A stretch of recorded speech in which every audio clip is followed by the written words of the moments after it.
tall figure in her stance, crouches down, faces up to Chirani. She does go for it. Fielder underneath it, backpedaling, and takes the catch, and India will win this first Vitality T20.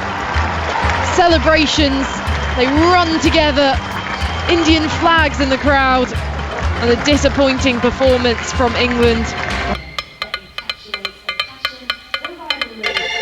Well, hello and welcome to sunny Bristol, where blue skies overhead greet us for the second T20 International between England and India's women. Henry Moran here, watching on the county ground. Bristol is the venue, and England, it wasn't just a bad defeat, it was their biggest defeat in terms of runs in T20 international cricket. 97 runs the margin of defeat after Smriti Mandhana played quite brilliantly for her first T20 international 100. 112 off 62 deliveries. She was outstanding. England off the pace. And Nat Siva-Brunt, the new captain, can we still call her that? Probably just about. Charlotte Edwards, the new coach, tasting defeat for the very first time. So we'll hear the thoughts of Tash Farrant and Fionn Wynne shortly, but without further ado, let's head to the middle. I was with the captains a short time ago for the toss. It was won by England's Nat Siva-Brunt, and I asked what she was planning to do. We're going to have a bowl. Thinking? It's an evening game. We're hoping that the lights come on in the second innings and just help it skid on a little bit more.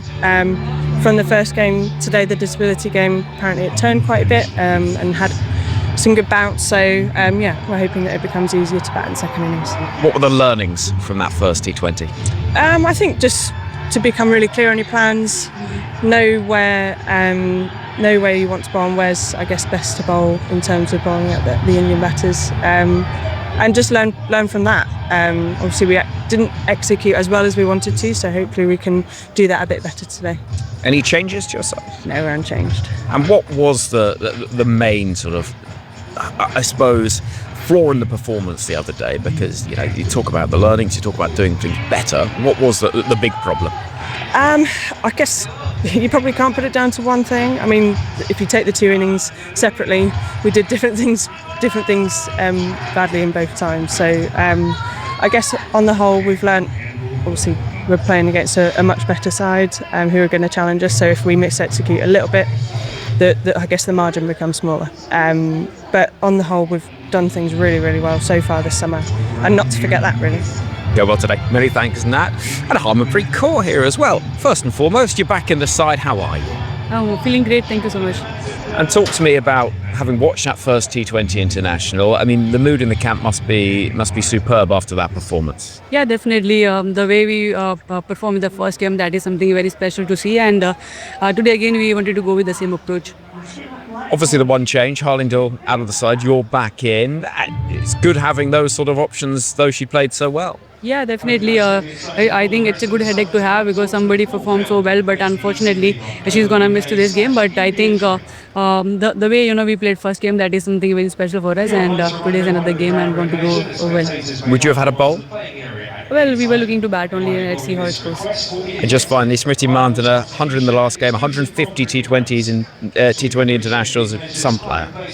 Yeah, she's been great for the team, and the way she batted in the last game, that was something special to watch. And today again, it's a special day for her. Hopefully, she'll get the best out of it. Go well. Many thanks. Thank you. Well, that's the thoughts of the two captains in the middle, with England winning the toss and again electing to have a bowl first. I think in all of the games she's captained across permanent and temporary responsibilities, Nat Siva-Brunt has won the toss on all but one occasion. She has a great record with that. It wasn't a great performance the other day, though, Tash Farrant, and England are having a bowl once again. Any surprises there? No surprises with the team, really. The only thing I thought could have happened maybe was Charlie Dean coming in. Obviously, you don't really want to bring in one bowler just for Smriti Mandhana, but obviously she batted so beautifully the other day, really put the England spinners under pressure. So I'm not really surprised that Charlotte Edwards and Nat Siva-Brunt haven't changed the team. And then India, obviously tough on Harleen Diyal. She batted beautifully. I remember when she was in the side a couple of years ago, probably wasn't really ready for sort of that T20 number 3 role, but I think that probably shows that India, how strong they are. Someone who does get 40 of 20, the captain's coming back in, she has to sit out, but I think that shows the strength that India have. So I'm really excited for today. I think India really put England under pressure. I think it set up the series beautifully. I think in the past, India, if they lost the first game or so, they can fall by the wayside. So I think for the series, it's probably quite good that India won the first game and put this England team under pressure, because that's all the chat, isn't it, with England. They beat all the sort of lower ranked side, but when they come against India, and well, in particular Australia, that's when they really struggle. So it'll be interesting to see how today goes. Fionn, any surprises that England have elected to have a bowl once again? It's a risky one, isn't it? I think we saw it's a little bit different conditions probably here. We're going to expect the pitch probably a little bit slower, but I mean, Trent Bridge, it was really flat, wasn't it? The outfield was absolutely rapid, and Smriti Mandhana played, you know, one of the best innings she's ever played, and that's saying something because she's played a fair few special knocks in her time. I think with England's team, I think with the two left arm spinners, you know, throughout the West Indies series, we were saying, what's going to happen when Sophie Ecclestone comes back? Are they going to play them both? And it could work brilliantly if Smriti Mandhana gets out early, but obviously if she bats through as she did last time, that's a favourable matchup for her. Whereas off spin is one area where she could, you know, England could target her. So, like, think since the start of 2023, she's been dismissed 14 times by off spin inside the power play.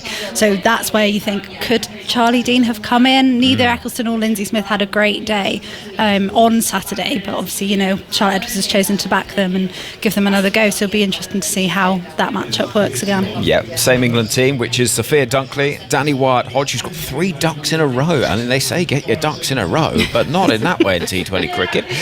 Then it's Nat Sivabrunt, the captain. Tammy Beaumont's at 4. No place for Paige Schofield, which a few eyebrows raised there in the sense that, you know, what are we learning from Tammy Beaumont, I suppose? And, you know, in some respects you look at her and think maybe she's just in because Heather Knight's not available, and maybe you learn more from Schofield playing, but Beaumont keeps her place. Amy Jones is at 5, keeps wicket. Alice Capsey, M. Arlott, Sophie Ecclestone plays once again, having had a bit of a tough day in her return to the side, 1 for 43 in that first game at Trent Bridge, and then Lauren Filer, Lindsay Smith and Lauren Bell. So that is the England lineup. For India, Smriti Mandhana, 150th T20 international for her. Shafali Verma, who so memorably had that battle in a test match against Catherine Sivabrunt here, which for fans of very angry Catherine Sivabrunt bowling at a teenager, it was an absolute belter. One of the great contests in memory of women's cricket of late. And then we've got Harmanpreet Kaur, the captain, back in the side in place of Harleen Deal. Jemima Rodrigues, Amanjot Kaur, Rika Ghosh, Deepti Sharma, Radha Yadav, Arundhati Reddy, Sneha Rana and Shri Charani, who made a debut in the last game, bowled very nicely indeed. Dare I say it, and both of you watched an awful lot of the winter, Tash, there was many of the flaws that we saw in the winter series against Australia particularly that became present again in that last game. Drop catches, fumbles in the field, it just all fell a bit off the boil. Yeah, they definitely didn't show the best account of themselves, did they, the other day? But I don't feel sort of all doom and gloom about it, just because these girls have been playing a lot of domestic cricket. So, you know, it's not like they're short of cricket or anything. I felt that they were sort of off the back of the last summer going into that, you know, World Cup, and then obviously that Ashes, which, you know, we'd all like to sort of forget about really. But I think they were just off the boil. I think Nat Sivabrunt, the way that she is, she's so relaxed. I'm sure Charlotte Edwards and the captain herself would have had good chats with the team. I think Charlotte Edwards, I know her very well. She's a coach and she was a captain who'd like to face things head on. So I don't think they would have just swept the mistakes that they made under the carpet in the last game. So I don't feel too worried. They were definitely off the boil, but I do think Smriti Mandhana just played so brilliantly on a very good wicket at Trent Bridge. And I do think there's been a lot about the fielding and the bowling, and they definitely didn't get their matchups right. Actually, they should have definitely batted better as well, England. It was a brilliant wicket and a really quick outfield, so their batters also let them down. But I'm pretty sure, well, hopefully they'll come back out firing and show a better account of themselves today. Well, I was a little bit vague at the toss from Nat Sivabrunt. You said, well, what could you have done better? Oh, well, there was lots of things. You sort of went, well, actually, no, we got that wrong. You sort of, again, and I'm not wishing to sort of leap ahead of ourselves here, Fionn, but I do remember sort of a number of interviews we did during the winter, and you left it thinking, well, saying you need to be better isn't quite specific enough. We need a little bit more than that. Yeah, and similar responses and questions around, like, kind of game plans. Like, we're all sick of hearing inspire and entertain, but there were so many times where we heard those words and we were saying, but what does that mean? What does that approach actually mean for an individual batter? And obviously every player will have different interpretations of how they want to play, but I think the way England batted against the spin in particular was quite concerning in terms of it looked quite one-dimensional. If you watched how Harleen Diol played, for example, she had a very, very clear plan that she was going to sweep and she was going to target the sweep. And Smriti Mandhana's plan is that she's going to hit over the top and over extra cover. So they've got that clarity of this is my strength, this is how I'm going to execute it. England, so many of their players were kind of caught on the ring, caught off leading edges, and it just looked a little bit uncertain.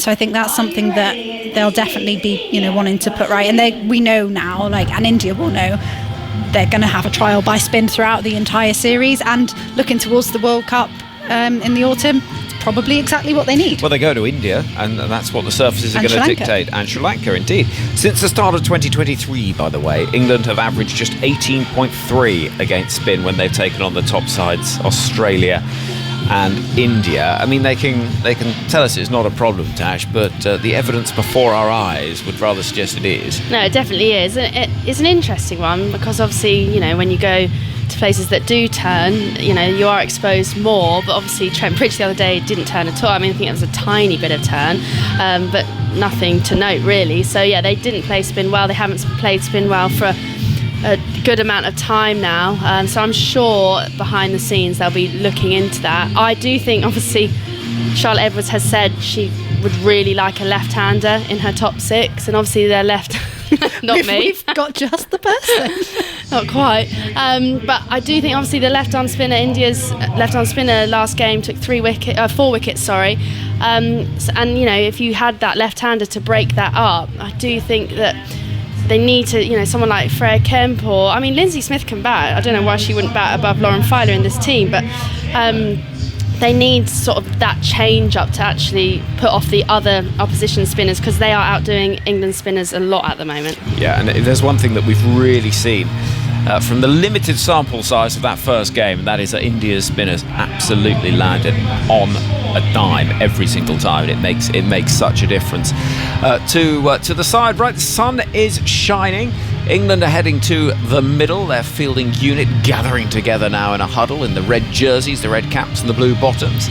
And India's openers Smriti Mandhana and Shafali Verma will be heading out in just a moment, and there they are, sprinting out to the centre in the sunshine. Our umpires, Anna Harris and James Middlebrook, TV umpire Jackie Williams, and our opening pair here in the commentary box, overlooking a lovely, glorious county ground here in Bristol. Fionn Wynne, BBC cricket writer, and also in just a moment, well, somebody that knows these parts of the world very well, Gloucestershire's own as well, Melissa Story. Yeah, another big test for England here with Smriti Mandhana, the left-hander. Another thing that England have struggled with is bowling two left-handers. Beth Mooney scored a whole heap of runs in Australia and really put England under pressure. But I think the other impressive thing from India at Trent Bridge was, sometimes there is a lot of reliance on Smriti at the top of the order. There's a lot of reliance on Harmanpreet Kaur, but there were contributions from Harleen Diol, who obviously isn't playing today, but looks like it's going to be Alice Capsey opening the bowling. Interesting. Well, we've spoken about spin and we've spoken about off spin to Smriti Mandhana, so without Charlie Dean, this could be a good move for England. So the off-spinning Alice Capsey taking the ball away from the left-handed Mandhana, posing that extra risk a little bit earlier, and potentially as well always presenting that opportunity that as a batter, do you want to give out to a part-time bowler early on, or are you willing to take that risk and think, well, I can take her for a few boundaries this first over. It's very dangle the carrot here potentially from England, but it's Alice also Capsey, probably something that she was probably thinking, okay, we'll open up against Lauren Bell or Amala, and it's going to be Alice Capsey's part-time spin. She's got a deep mid-wicket and a long on to the left-handed Mandhana. Ringfield on the offside, so we can hear the countdown. And England, can they bounce back today India 1 up in this 5-match T20 series. Alice Capsey around the wicket to the left-hander. It's been cut away past the diving Lindsay Smith and away for 4 runs. Smriti Mandana, she picks up where she left off on Saturday at Trent and gets a boundary her first ball. India 4 without loss. Well, it doesn't really matter what the style of bowling is, because if it's short and wide outside off stump, Smriti Mandana's probably going to hit it for 4 9 times out of 10 anyway. So, yeah, perfect start for India, and fast outfield as well, something that England will have to keep an eye on. As Capsey at the top of her mark. Creeps in again now outside the off stump. It's cut this time to the hands of a diving Smith. Unfortunately there for Alice Capsey, who served up a similar sort of delivery. You can see with the angle she's coming around the wicket. Needs to be angling it into the pads of Mandana, making her hit to those 2 sweepers on the onside. Capsey in again to Mandana, better line. It's on the pads, flicked away, wide of long on. They run through for the first run, settle on the single. India 5 without loss. Perhaps a more favourable matchup to Shafali Verma now with the off spinner. Be interesting to see. She's such an aggressive player. She'll want to get a couple of boundaries away early as the field just switches round, same field, just for a right-handed batter. One thing about the dimensions of the ground here at Bristol is short, straight boundaries. So Shafali Verma, who uses her feet nicely, particularly early on in her innings, faces up to Alice Capsey, flatter delivery, she pulls it away. And there's a bit of work to do for Lindsay Smith at deep mid-wicket. She cuts it off though, keeps it down to a single, 6 without loss. 4 balls into this innings, and the left-hander back on strike. It's a warm day out there. The England fielders will want to get rid of this left-hand, right-hand partnership a bit sooner than they did last time. It's Capsey around the wicket to Mandana, flat outside the off stump, cut away for 4 runs. Tammy Beaumont will go retrieve the ball from the boundary cushions. And again from Alice Capsey, too short, too wide, and it's punished. Yeah, that is poor bowling really. When you think of the field that Alice Capsey's got set, the 2 leg side fielders, thinking bowling, just bowl straight, just bowl to your field, and it's just short and wide outside off stump again. I think Smriti Mandana must be licking her lips at this decision from England at the moment. Particularly compared to facing up to 70 miles per hour bowling of Lauren Filer or the early swing of Lauren Bell. Alice Capsey, final ball of the over. Straighter delivery, dropped into the onside, and Capsey fields off her own bowling, in the end fumbling and allowing Arlott to charge in from the boundary. Single to the score, so after the first over, India 11 without loss. Smriti Mandana 10 off 5, and Shafali Verma 1 off the 1 ball she has faced. So England's experiment there with Alice Capsey, probably not the most successful, but not, I guess, Fionn, because of the fact it was a wrong plan. It just wasn't executed. Yeah, I think the plan itself is probably a smart idea to Smriti Mandana in the power play, but I just think, it's to bowl that short and wide outside off stump, it kind of, it's irrelevant when the outfield is that quick and when you haven't got the field set for it.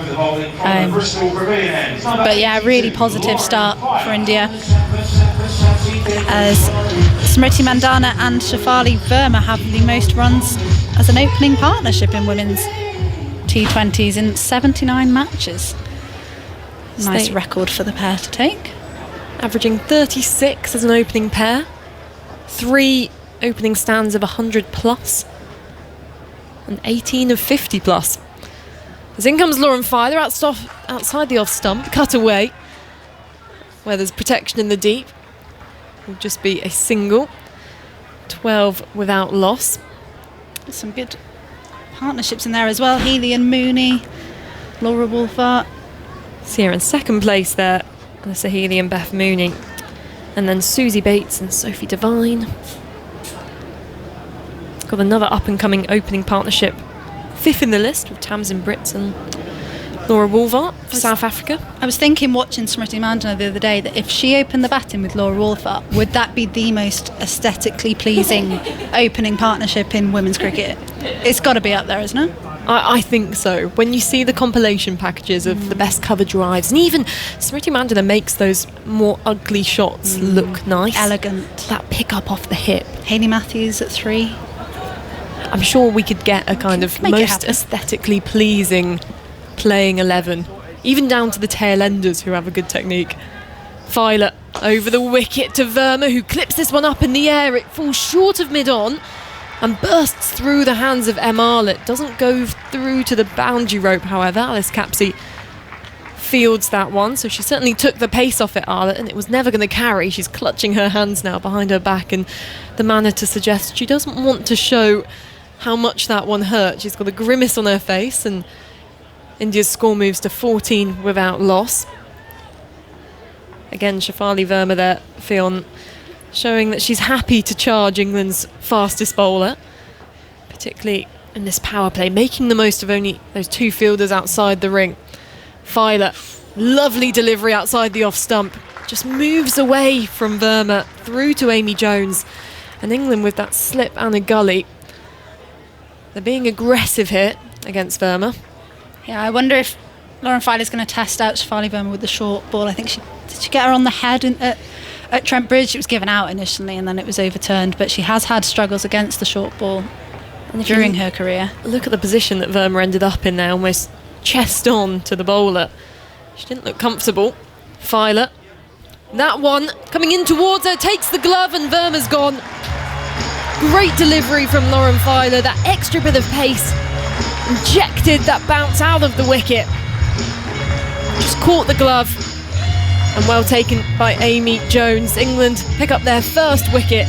India 14 for 1. I mean, I don't want to say I called it, but I did call it. So, but that's a beautiful bit of bowling from Lauren Filer. In all fairness to Shafali Verma, I don't know how she could have played that. She was backing away a little bit, but it's nipped in really sharply as well off the pitch and just reared up and taken her glove. It's a lovely, lovely bit of bowling and just shows what Lauren Filer's extra pace can do, and that is why England are so excited about her. I'd like to see the pace on that one as well. Particularly with that new ball, as you say, that extra bit of bounce. You know who would have loved that one? Catherine Sivabrunt. She would have. She'd have given that one a big celebration, I reckon. I think Lauren Filer had the grin on her face, but didn't quite do the Catherine Sivabrunt fists and the roar in Shafali Verma's face there. But it was a fantastic delivery, and I think one Shafali Verma will look back on, and as you said, Fionn, I think there wasn't too much she could do with that one. It swung in towards her body. The only option really would have been to drop her hands and sway away, but because the ball followed her, it just made it that little bit harder. So England, they've got their first wicket a lot sooner than they did in the first T20 on Saturday, and it brings Jemima Rodrigues to the middle for India. A few changes been made to the field now with the new batter. Still deep square on the boundary, now deep third. As Filer charges in outside the off stump, chases this one with an extravagant looking shot. Does Rodrigues, doesn't make contact. And in the end, umpire signalling wide ball there, James Middlesbrough. Just to demonstrate how much Jemima Rodrigues really had to chase that one in the end, that the umpire deemed it wide. Just showing Shafali Verma's reaction after getting out, just bashing her fists together, but sometimes you do get a good one. I think she can't do too much about that. Filer into Rodrigues, balloons up in the air on the onside, falls short of mid-wicket running in, Amy Jones running to her left.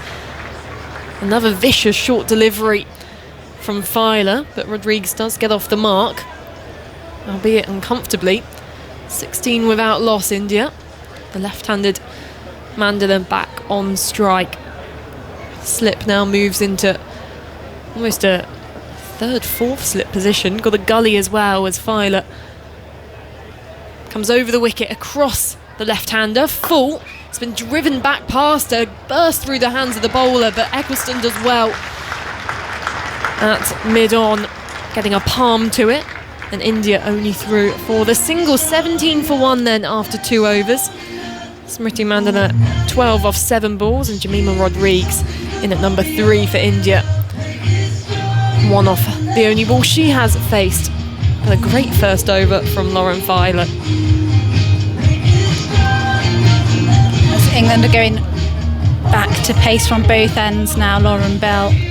So a little bit of a different challenge here now for India. Haven't got Lauren Filer's sharp pace, but a bit more swing on offer probably from Lauren Bell, who took a couple of wickets in the first T20, but it wasn't the best power play for England, so they'll be happy with the early wicket at this stage. And encouraged by that early movement from Filer, who certainly doesn't get as much sideways movement as Lauren Bell, who began her run up there and then suddenly has backpedaled, making sure that Natsiva Brunt is moving about in the field. She's got a deep point, a deep square, and actually mid-wicket now. Well, they're all a little bit confused here. Mid-wicket was going to come across the point, but in the end, Natsiva Brunt comes out of gully, goes into a cover position. Bell's going to be bowling over the wicket to the left-hander. Again, pushing the ball across her. Comes in now, full, low full toss. Drilled to mid-on for no run as Marlett fields. Yes, Smriti Mandana might be thinking she just missed out on that one. She probably wasn't expecting the full toss first up, but yeah, with the bit of confusion with the field, that is what a left and right hand combination can do. It is an absolute nightmare. It's every level of the game. Yeah, no matter what standard you're playing, it confuses you. You'll always find yourself at one point twiddling your thumbs and then going, oh my goodness, I'm meant to be on the other side of the pitch here. Lauren Bell, nice delivery, straight, punched by Mandana to mid-off. No run. Better delivery there from Lauren Bell, who was the pick of the bowlers in the first T20 on Saturday, picked up 3 wickets. Good economy rate as well, and really showed what needed to be done on a good batting pitch. There's certainly no denying that, with India scoring 210 in their first innings. Galloping in is Bell, past the umpire, full. Mandana on this occasion drives back towards her. There's a few groans from the crowd there. But 3 dots now.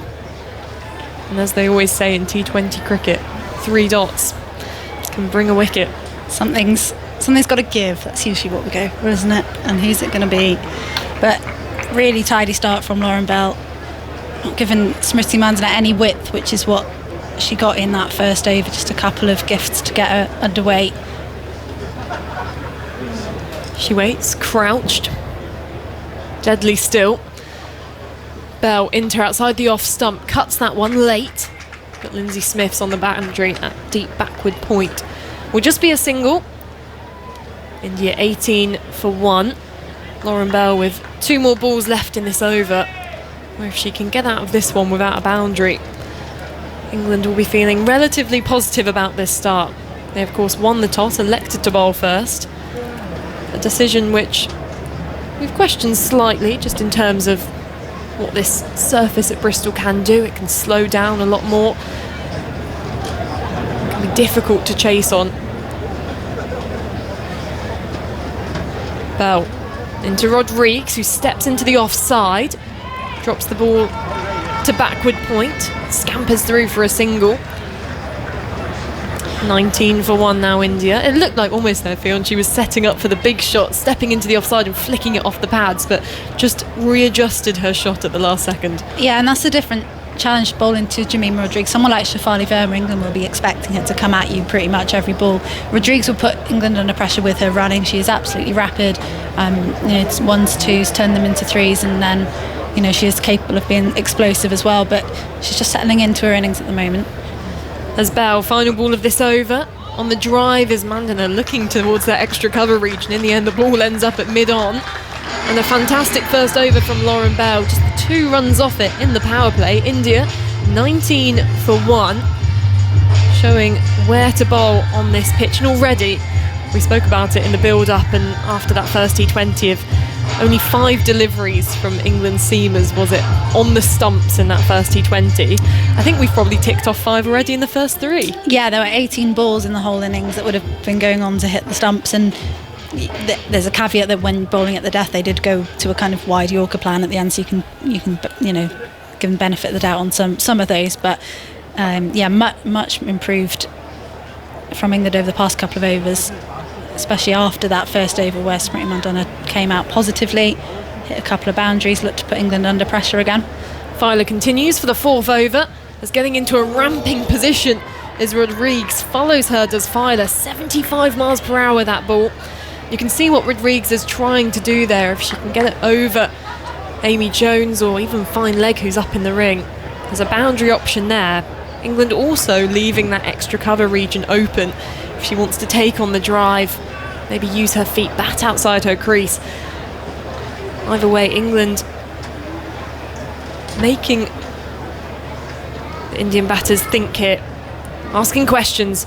Full, driven on the up nicely, whips past point and goes away for 4 runs. Rodrigues with her first boundary, 23 for 1 India. Again, that as soon as it's through the infielders on that offside, the outfield is absolutely right. I don't even think Jemima Rodrigues timed that perfectly, to be honest, but that is another benefit of Lauren Filer's extra pace.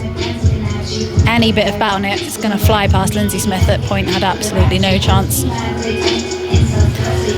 On that dismissal of Shafali Verma, Lauren Filer's wicket so far in this innings, 63% of Shafali Verma's dismissals against pace have come against the short ball, where she averages just 16 runs with a strike rate of 111, which is comfortably her worst returns.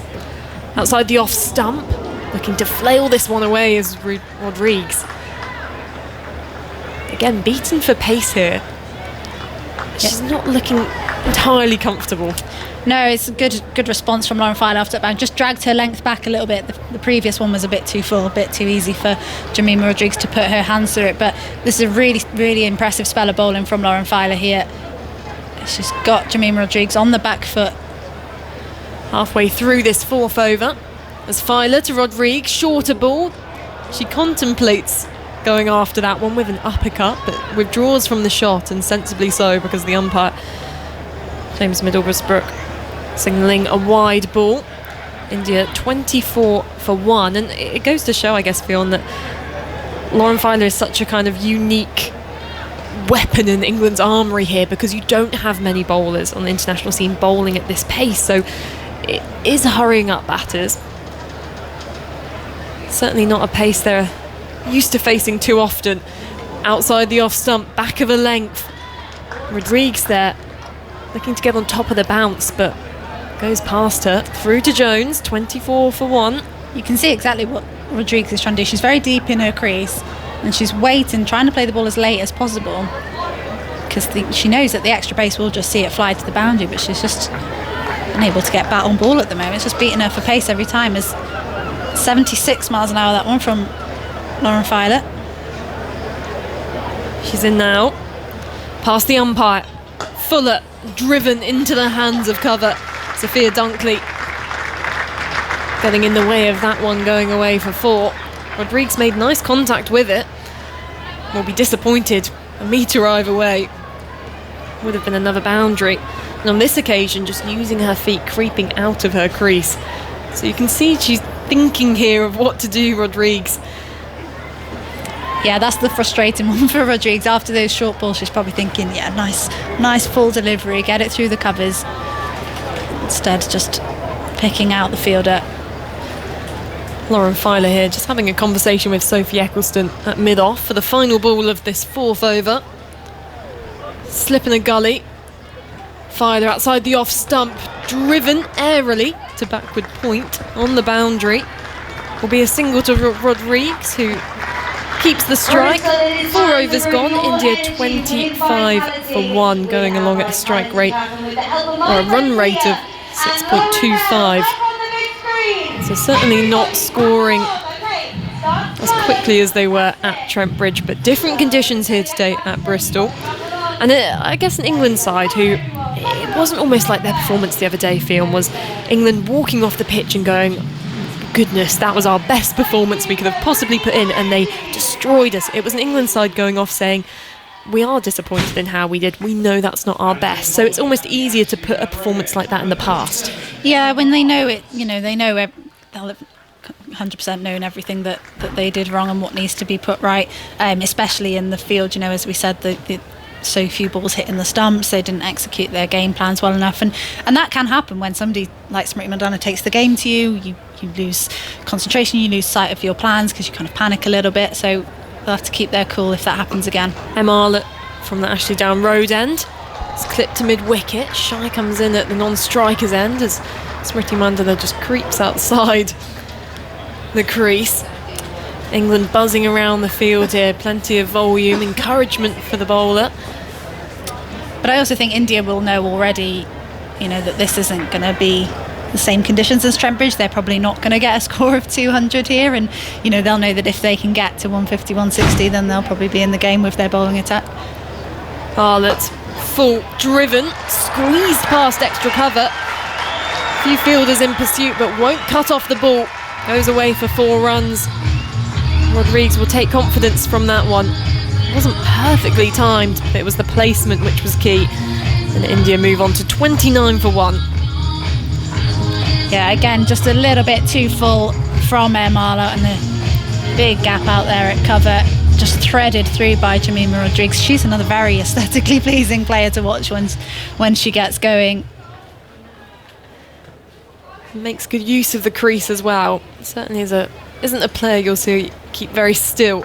Back of a length, rides the bounce on this one. Guys, it's short third. Throw comes in at the striker's end. Tammy Beaumont there. Maybe with a direct hit.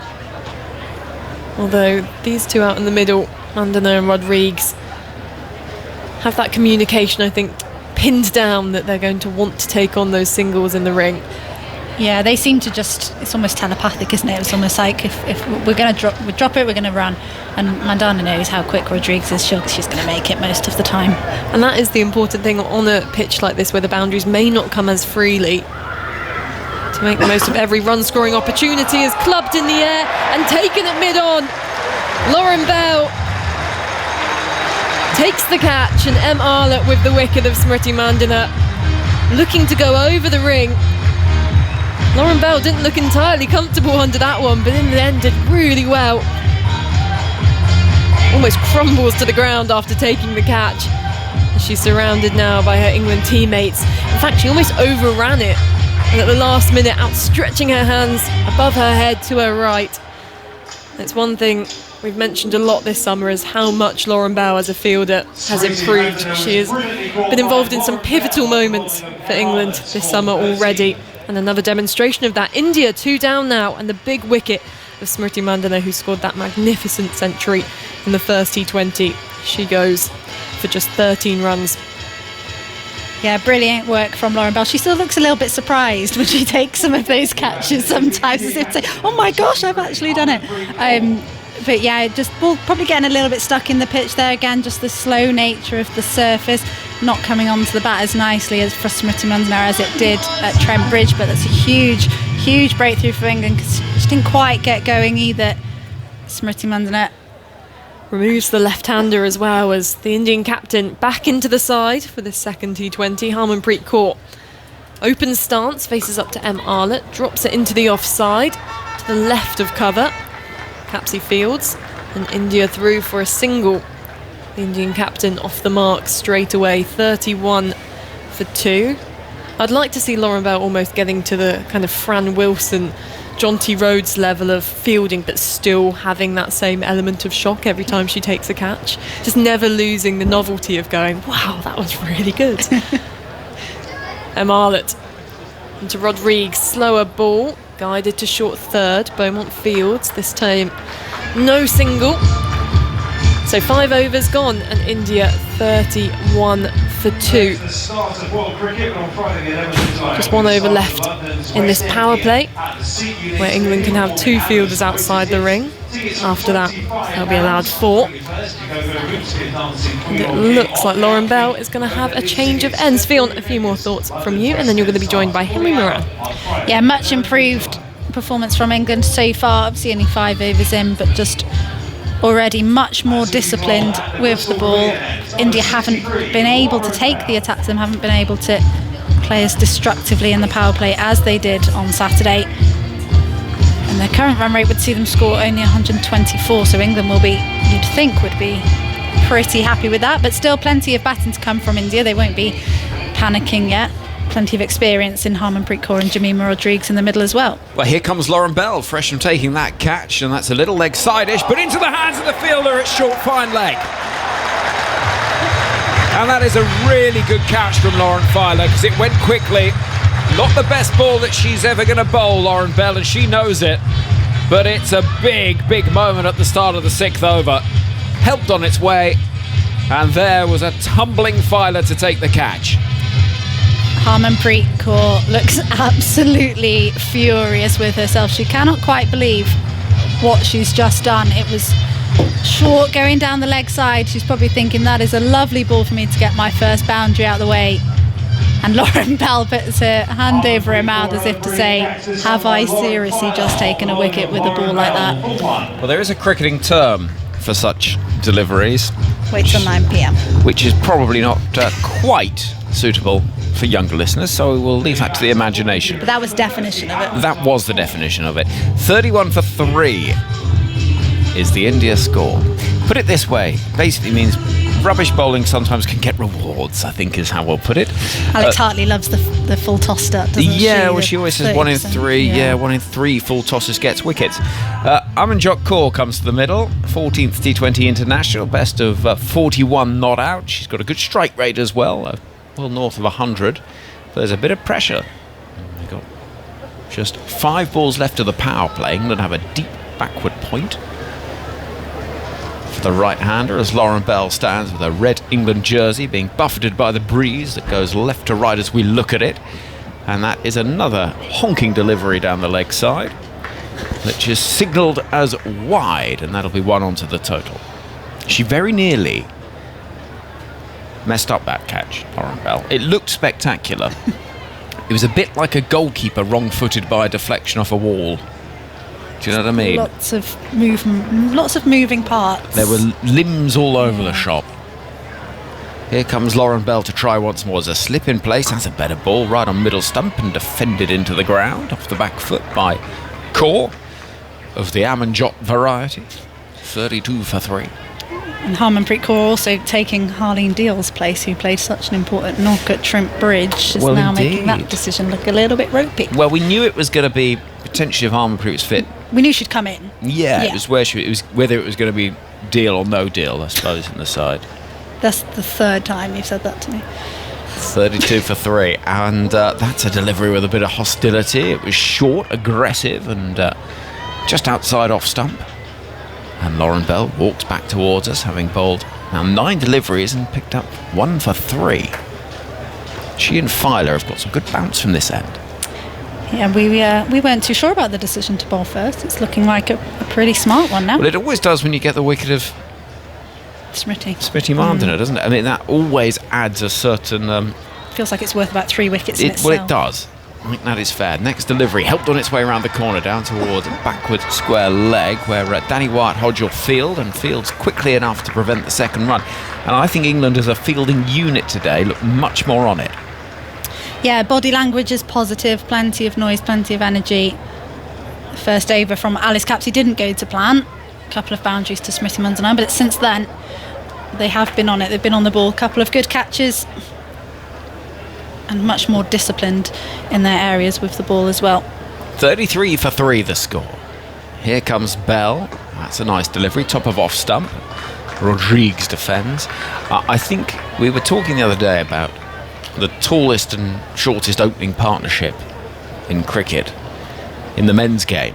Yeah, Zach Crawley, Ben Duckett, Will Jefferson and James Taylor once batted together. I think the combined height of Amanjot Kaur and Jemima Rodriguez might be the most diminutive pair. Are they one Lauren Bell? Possibly.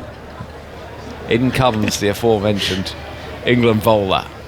She's whipped away into the leg side, looking to maximise the use of the final ball of the power play, and the ball rather plugs out at deep mid-wicket. And White-Hodge in the red boots will run on round. 2 runs taken from the bat of Rodriguez. The score after 6 overs, that is the end of the power play. 35 for 3. So I think England will see that as very much their points on the board, if you like, at the end of the power play. Fionn Wynne, what would you say? Yeah, big win for England, dominated the power play, particularly after Saturday and how poorly they did bowl and how poorly they did field. They've put it right at the first time of asking. Lauren Bell with that brilliant catch to get rid of Smriti Mandhana and figures of 1 for 6 from 2 overs has been the start so far. Jemima Rodrigues looking to hold the innings together. She has run a ball 14 at the moment, as Sophie Eccleston, who conceded 43 from 3 overs on Saturday, will be desperate to make amends after that. She comes on straight after the power play, as she so often does. Yep, but the actually down road end of the ground, the distant end as we look at it. Mid-on and mid-off are up, and the right-handed Amanjot waits, defends, and England can do what they couldn't really do in the last game, and that's try and build a bit of pressure with Eccleston, shirt tucked in, trudging back to her mark now. It was here she took a brilliant catch actually at, I think it was at mid-on, out where Alice Capsey's fielding now in the women's Ashes. In comes Eccleston. This is driven off the inner half of the bat up towards the fielder at mid-on, and there'll be no run there. 35 for 3 the India score. Yeah, and also the India batters can't just let Sophie Eccleston bowl it, and they're going to have to try and put her under some pressure in the same way that Smriti Mandhana did. Next delivery from Eccleston is chipped down the ground. Could be a chance of a catch, not quite, but it wasn't a million miles away from the fielder running in Arlott.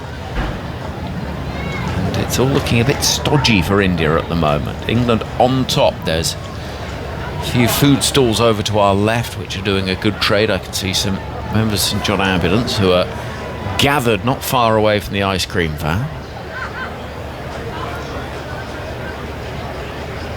36 for 3. Here comes Eccleston. Quicker ball this time, which is leapt upon by Jemima Rodrigues for a single out towards Wyatt Hodge at deep backward point. And the score moves forward, but only slowly. 37 for 3. This has been good from Eccleston, who's looking understandably a little more relaxed in this game compared to the match she returned at Trent Bridge, which wasn't quite her best. Next delivery sees an appeal for LBW. There's a question as to whether it was bat first. I tell you, Amanjot Kaur, well, she's leaning on her bat, and Siva Brunt alongside Sophie Eccleston are deep in conversation, wondering whether it's worth using one of the two reviews. No, is the answer. Wasn't much conviction from either keeper. Well, Amy Jones didn't go up at all, did she? I don't think. It was just Sophie Eccleston, but no, she's middled it. Well, it's come off the middle of the bat, and that is a problem in terms of LBW shouts. If they'd reviewed that, it would have gone down as one of the worst. Eccleston is standing directly in front of umpire Anna Harris, is coming into bowl to Amanjot Kaur, who will drop the ball into the offside to the right of Beaumont at backward point. She runs round, picks up and throws in one fluid motion. And there we go, end of the over, 7 gone, 38 for 3 is the score. You're listening to Test Match Special on 5 Sports Extra and BBC Sounds. Henry Moran alongside, no longer Fionn Wynne, but the England and Surrey bowler Tash Farrant, who has come to grab a pew alongside me. Tomorrow, by the way, England's men back in action against India. Second Test match live from Edgbaston. Will be on air 10:25 tomorrow morning on 5 Sports Extra, BBC Sounds and BBC Sport website and app. And highlights BBC 4 from 7 p.m. today at the Test, and then available on the Red Button and iPlayer for you to enjoy at your leisure. Right, left arm spin from both ends. Lindsay Smith into the attack. Hello to you, Tash. Hello, Henry. Nice to be back with you. Missed you. Haven't been on together for ages. It feels like an eternity. Bringing back the memes. I know, and it's very pleasing. Here comes Lindsay Smith round the wicket. And Amanjot plays that very delicately down towards deep third, just using the pace on the ball, and Filer will plod after it and do very well indeed. That's a good bit of work between the two Laurens in the distance, Filer and Bell. Sounds like a law firm. 7.1 overs gone as the score moves on to 41 for 3. 3 taken, but that was good, delicate batting.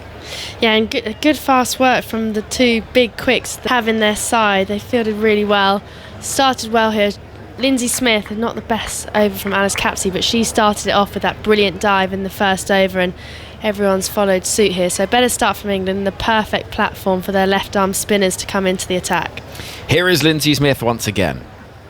This time it's hit aerially over extra cover, and that's going to bring 4. Jemima Rodrigues taking a little bit of a chance there with the ball not a million miles away from the England captain Nat Siva-Brunt, who leapt high, but she had enough on it. And the India flags flying for the first time in a little while, 45 for 3. Yeah, lovely shot from Rodrigues there, just in to out. Not a bad ball from Lindsay Smith, a little bit full maybe. Actually hit that on the up, Rodrigues, and Nat Siva-Brunt's really on that one. She's off the ring. She now comes back to sit on the ring. Probably would have gone to her hands, but I like what England are doing here. They're trying to put pressure on these Indian batters.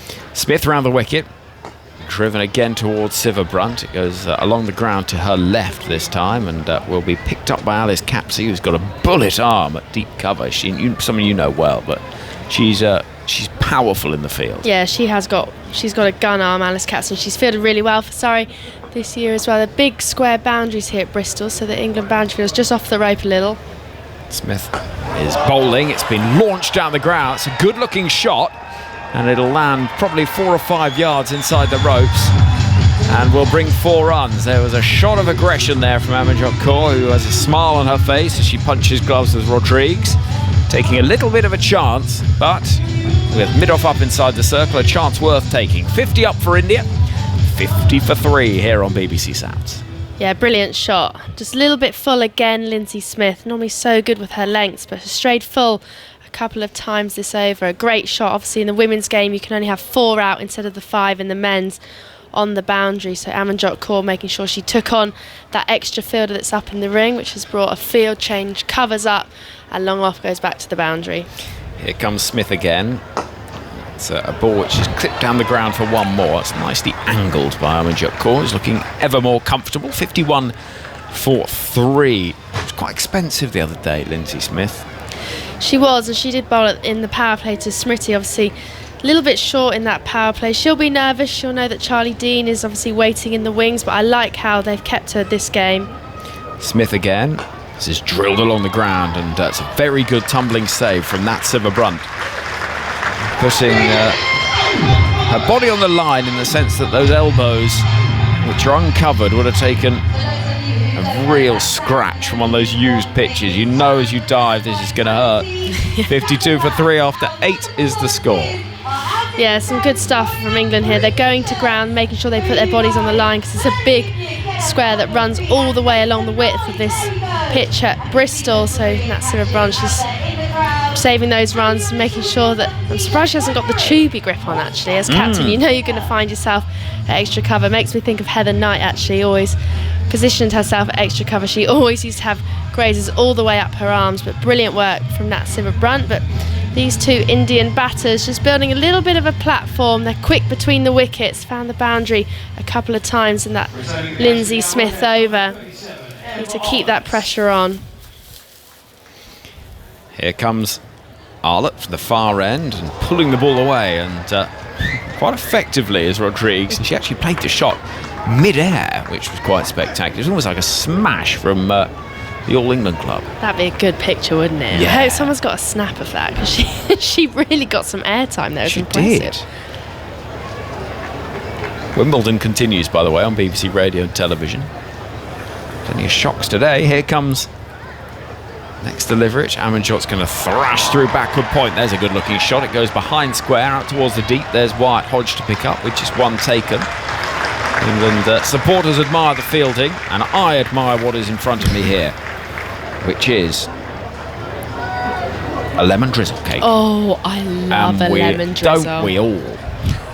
That's got to be top 3 cakes, surely. I think Maybe 1. It's got to be Number 1. maybe in the top 1. Vicky Sponge. Bland. This is tapped into the onside by Rodrigues, moving across her stumps and looking for that angle into the onside. Gets a single. India move to 55 for 3. But I went to speak to the captains at the toss. I got a tap on the shoulder as I was heading back up to the commentary box from Sarah and Holly. Yes, Sarah and Holly. And it doesn't only tick the box in the fact that it is a lemon drizzle cake, which is a strong opening gambit. Next delivery pulled away with spectacular timing, but there's an England fielder out there in the deep, and Lindsay Smith again, she's a phenomenal athlete out in the deep and saves not just the boundary but anything more than the single. 56 for 3. Rodrigues to 23. Armanjot at the other end is on 13. And there's a note. Hi TMS, enjoy this lemon drizzle cake. And here come the plates. Thank you, Fionn. But have a feel of it. You can tell it's a good one. Good weight. Oh, that's good weight. Hit down the ground. Lovely looking shot from Rodrigues. And she's going to get a one bounce score. Straight as you like towards the sight screen. Stepping into the leg side. And there's a stern word between Rodrigues and Armanjot, as if to say, right, we've had some time now. We've re-established a bit of authority. Let's power on from here. And there was some power.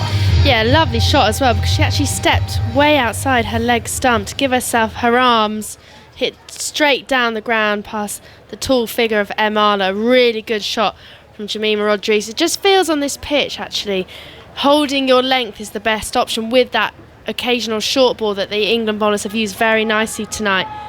But when you stray that a little bit fuller, it does come onto the bat, and Rodrigues has made sure if she gets anything full in her arc, it's going back over the bowler's head. She's passing distance outside the crease as well to try and manipulate that. Comes forward and pulls the ball out to deep mid-wicket for one more. 9 overs gone. And the score 61 for 3. Rodrigues is on to 28 from 22. She knows English conditions well. She's been a very effective cricketer.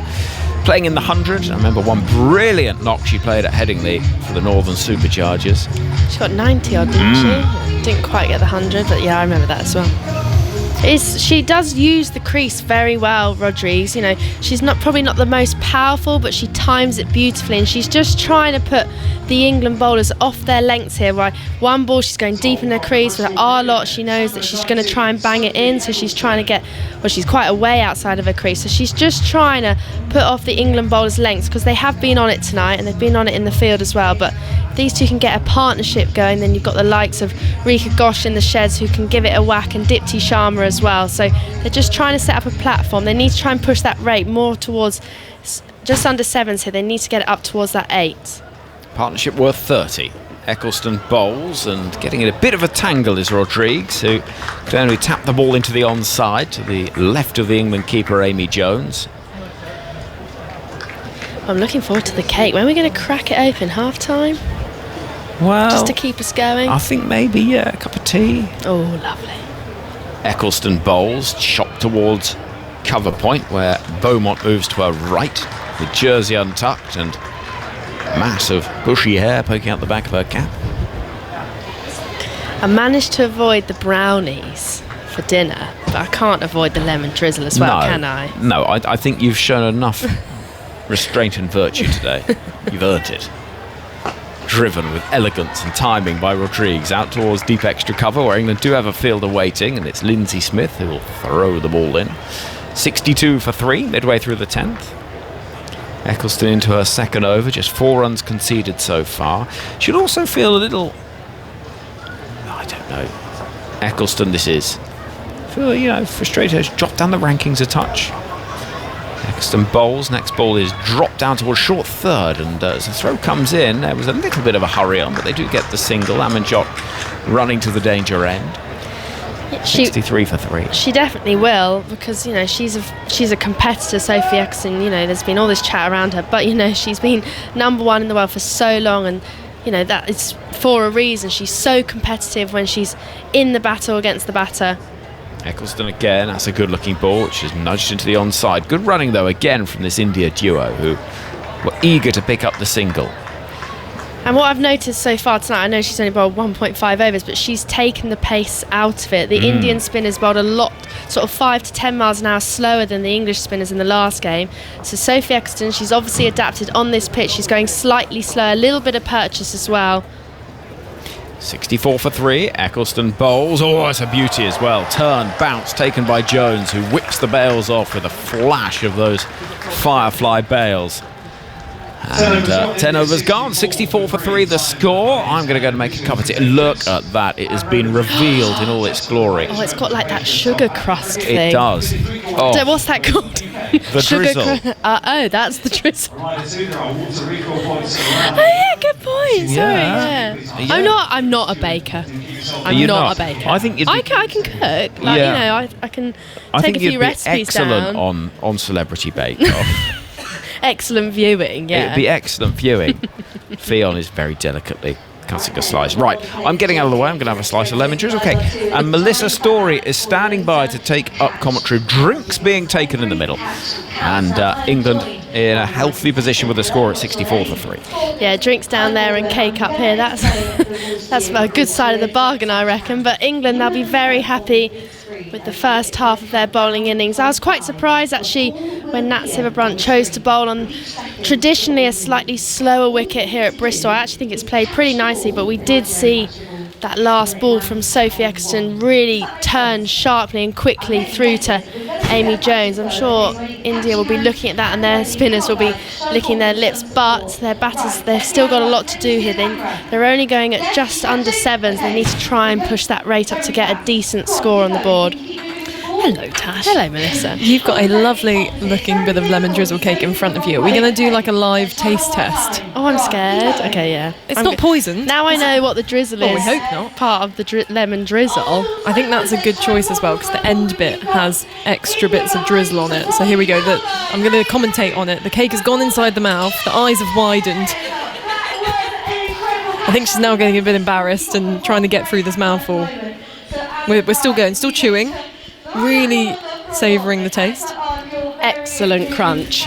The drizzle, right? So when you got into it, there was a nice bit of crunch, and then you got to the fluffy interior with a lovely sharp sort of lemony tang, which you would expect from a lemon drizzle. But for me, that's 10 out of 10. Would it get the for Tash a non-baker? The Tash Farron handshake. Elated with that. Yeah, you'd get the Tash Farron handshake. It doesn't mean much. It's definitely not got a soggy bottom as well. So 10 out of 10 for me for the lemon drizzle. Well played. Well, there we go. We've got a contender on our cake rankings of the summer. Is up there at the top. So a huge thank you to Sarah and Holly for sending that one up to our commentary box. I felt like MasterChef sort of judge there. Brilliant. It's lovely. Drinks have been taken, and M. Arlott has the ball in hand from the Ashley Down road end. Runs in to Jemima Rodrigues, who has a big swing at that one, goes through to Amy Jones. India 64-3, just after the halfway mark. You know what? Obviously, it's very early on in Nat Sciver-Brunt's captaincy career for England. What I have liked over the West Indies series, and obviously the first couple of games, she's not been predictable with her bowlers.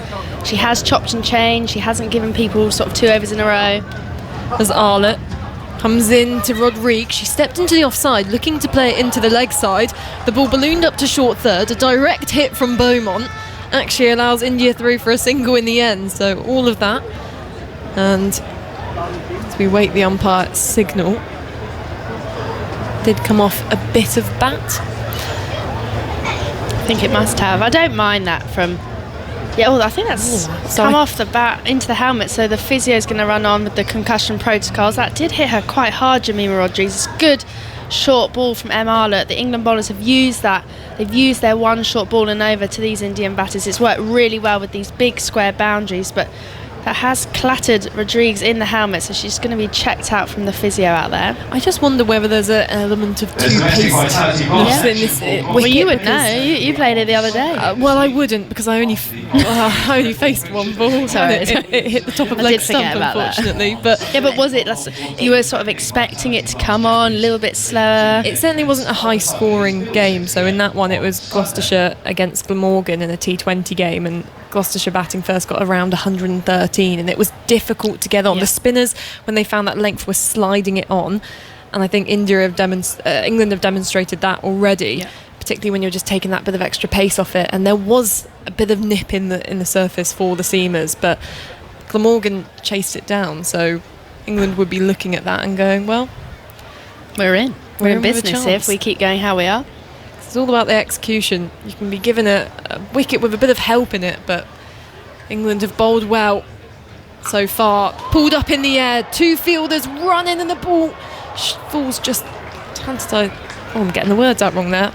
Tantalisingly, no, that's not the right word. Falls short. You know what? I was trying to be a bit too fancy with the words there, and then my brain didn't quite compute. But at the end of the day, it is just a single. Yeah, and Charlie Dean, she's on the pitch. I'm wondering who's come off. I have to have a little look round. Emma over the wicket, steps away, does Rodrigues, and swings this one out towards cow corner, and away for 6 runs.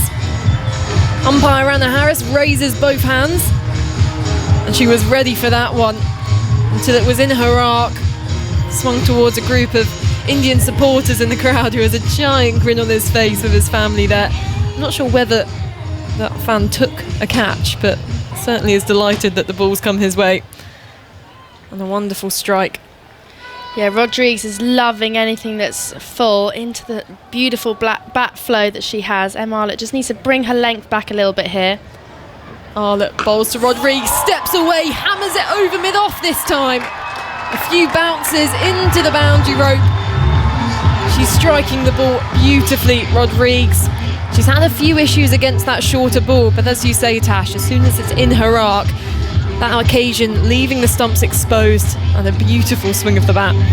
Yeah, once again stepping towards the leg stump, outside the leg stump, just to give herself a bit of room. That lovely timing that she possesses, a brilliant shot this time over mid-off. Last was over mid-on. Em Arlott under a bit of pressure here. I'm just wondering, could she go to her leg cutter? She bowls it beautifully. We haven't seen the England seamers take the pace off yet. 76 for 3, the score of those two boundaries. Steps into the offside, sweeps the ball out towards deep backward square and away for 4 runs. There was a fielder out there, Charlie Dean. She couldn't quite get there. And was that the leg cutter? I don't.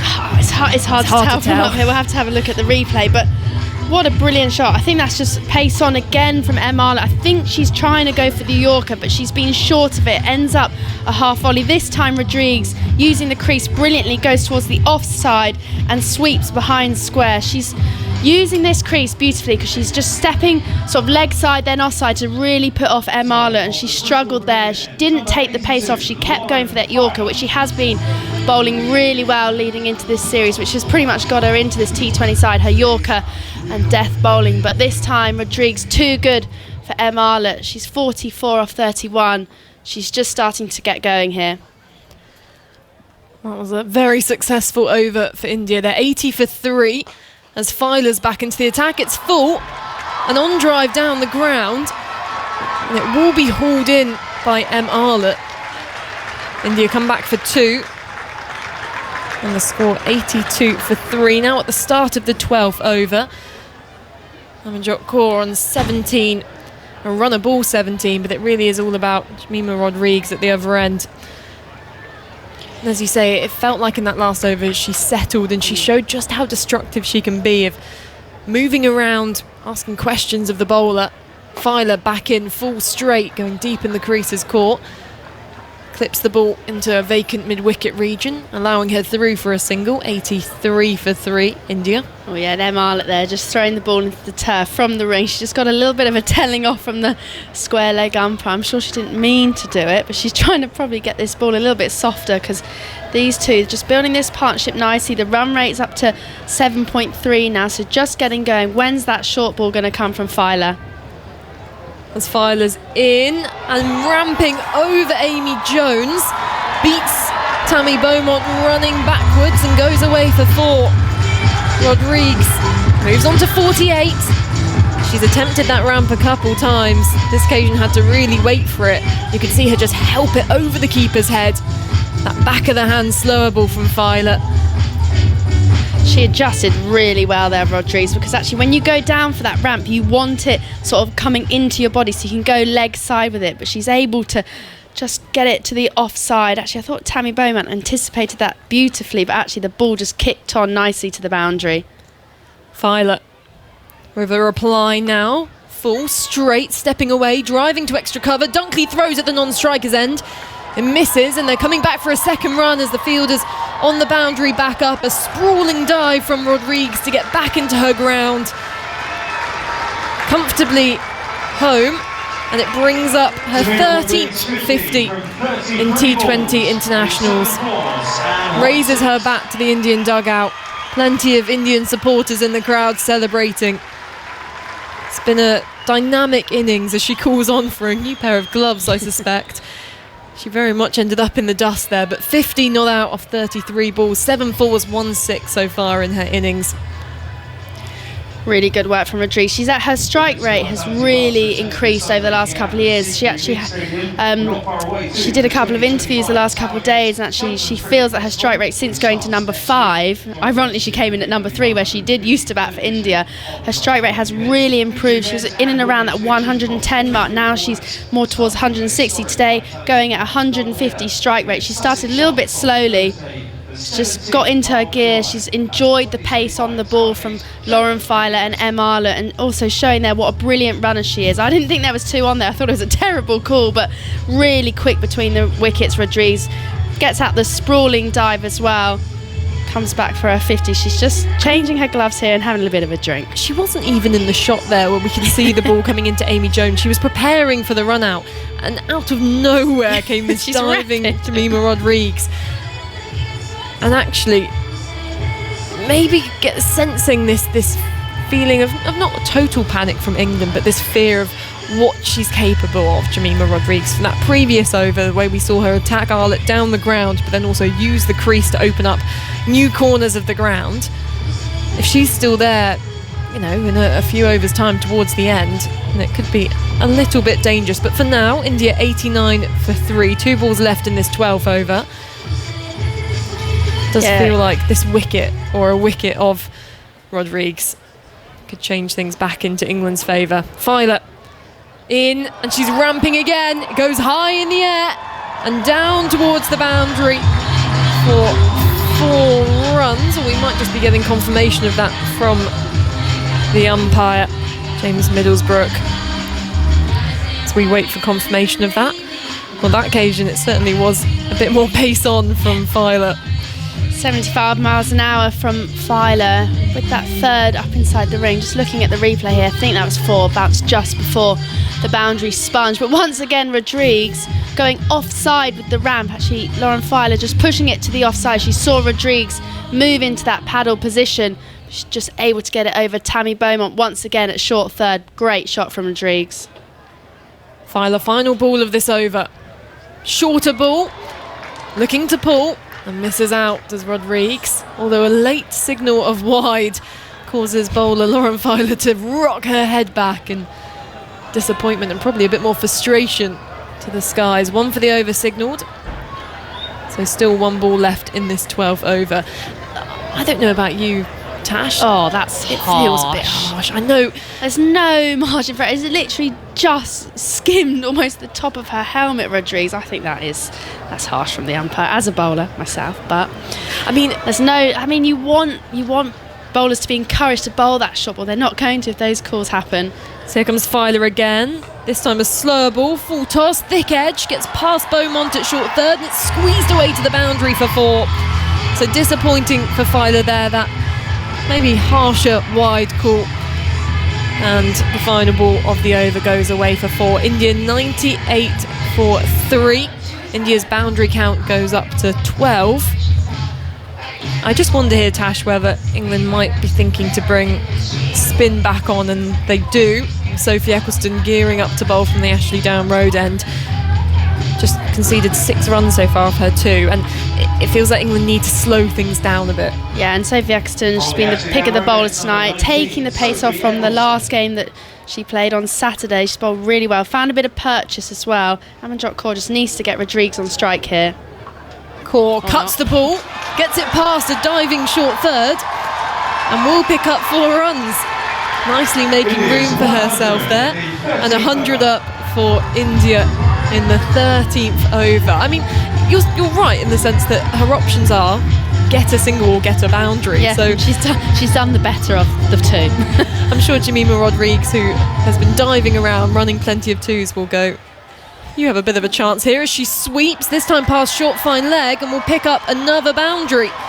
So Amanjot Kaur now joining in, as Sophie Eccleston, previously with quite neat figures, has gone for 2 boundaries the first 2 balls of her 3rd over. Yeah, just straying down the leg side here, Sophie Eccleston. Wouldn't normally see that from her, but she's not played much cricket, obviously, with a little injury and a little break from domestic cricket. Good work from Amanjot Kaur. This time goes to the offside, gets it past that short fine leg fielder.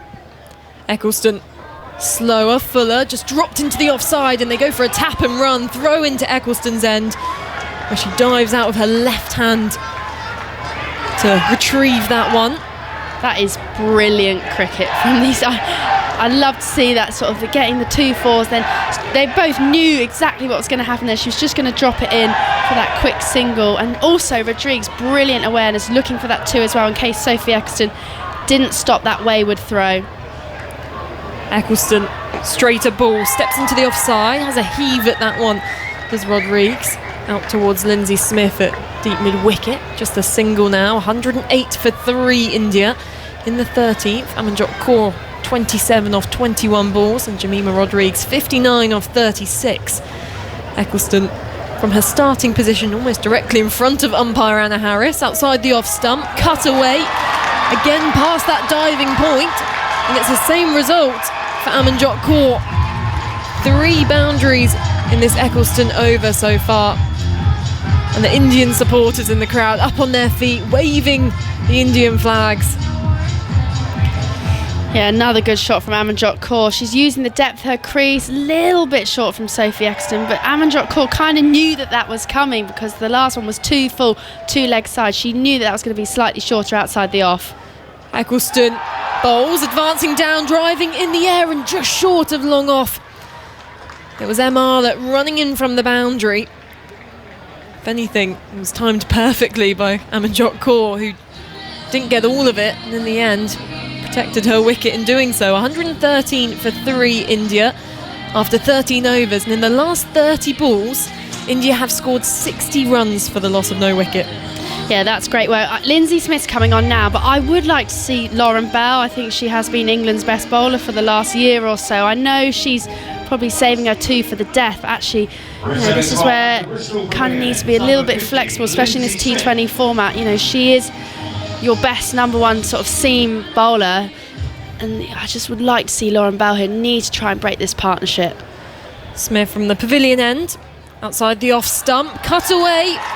It's easy pickings for these Indian batters. Another 4 runs, 117 for 3. Amanjot Kaur, who previously we were saying her role was just to pick up those singles, get Jemima Rodrigues back on strike. Well, she's joining the party. Yeah, once again, just short and wide. Seen a couple of those from the England spinners. Lindsay Smith hasn't been at her best today. Just to get back on those stumps. She's in again over the wicket, fuller, and in the better area. Amanjot Kaur driving down the ground to Arlott for a single. 118 for 3. It certainly has felt like a tougher start to the series for Lindsay Smith, who bowled so well against the West Indies. Obviously a different opposition, a weaker opposition, but she comes around the wicket now to Jemima Rodrigues, who backs into the leg side, drives just over a leaping Sophia Dunkley at extra cover, who paddles backwards, hauls the ball back inside the boundary rope, and India return for 2 runs. Rodrigues to 61, 120 for 3 the score. Real shot of confidence there, over the wicket, and just stepping across over to extra cover. This time she steps into the offside, but at last minute adjusts her shot, clipping the ball out towards deep mid-wicket. A flat throw back into the bowler. Malice Capsey, single to the total, 121 for 3. It's hard to almost describe how far she is getting across in the crease. That previous lofted drive over extra cover, she'd almost backed into the wide lines, or even the lines signalling where the pitch starts and ends. Smith back over the wicket. Kaur clips this down towards long on. Single to the total, 121 for 3. 122 for 3. Yeah, and what these two, and I think actually the India team seem to have made a conscious effort. They're making sure that they actually run the first one hard, even if it's not going to be a 2, but any fumble, they're ready for that second. Smith follows Rodrigues on this occasion, who hammers the ball down towards Eccleston at long off. It'll just be a single. 123 for 3 the score after 14 overs. Kaur on 38 and Rodrigues on 63. It's a good crowd in today at Bristol. Plenty of Indian flags and the bright yellow Gloucestershire shirts sticking out in the crowd. Yes, brilliant crowd. I got very lost, even though I've been here a lot of times to play. But all the roads, the houses outside the ground, I just get I don't have a clue where I've parked my car. It's not an easy ground to navigate. So that could be quite interesting at the end of the game. I've got to try and find my car. That'd be a fun sort of 20 or so minutes for me. But I kind of ended up in the complete opposite end of the ground in which I needed to be. 30 degrees, backpack on. I was absolutely sweating. Well, if we have listeners who are kind enough to bring us cake, then we might have listeners who are kind enough to put together a search party at the end of the game. And we'll all hold hands and slowly walk through Ashley down, and we'll find your car. I have faith in... Oh, I like this from Nat Sivabrandt. Bringing on Lauren Bell, not just saving her for the death. They need to break this partnership. She's been England's best bowler for a while now. So Bell into Rodrigues. It's a slower ball outside the off-stump wide line, and signalled as such by umpire Anna Harris. One of those ones where Lauren Bell was slightly jogged back to the top of her mark as if to go, erase that one from your memory. That was a loosener. Saw that one. I think that was the back of the hand, just came out the hand a little bit wrong, dragged it to the offside. Bell charging in outside the off-stump. Tennis ball bounce almost.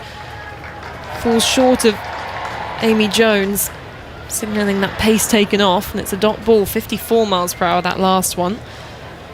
Bell bowling with a field of deep mid-wicket, long on, deep extra cover, and a deep point.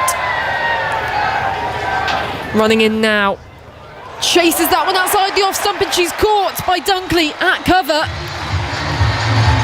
Flying catch,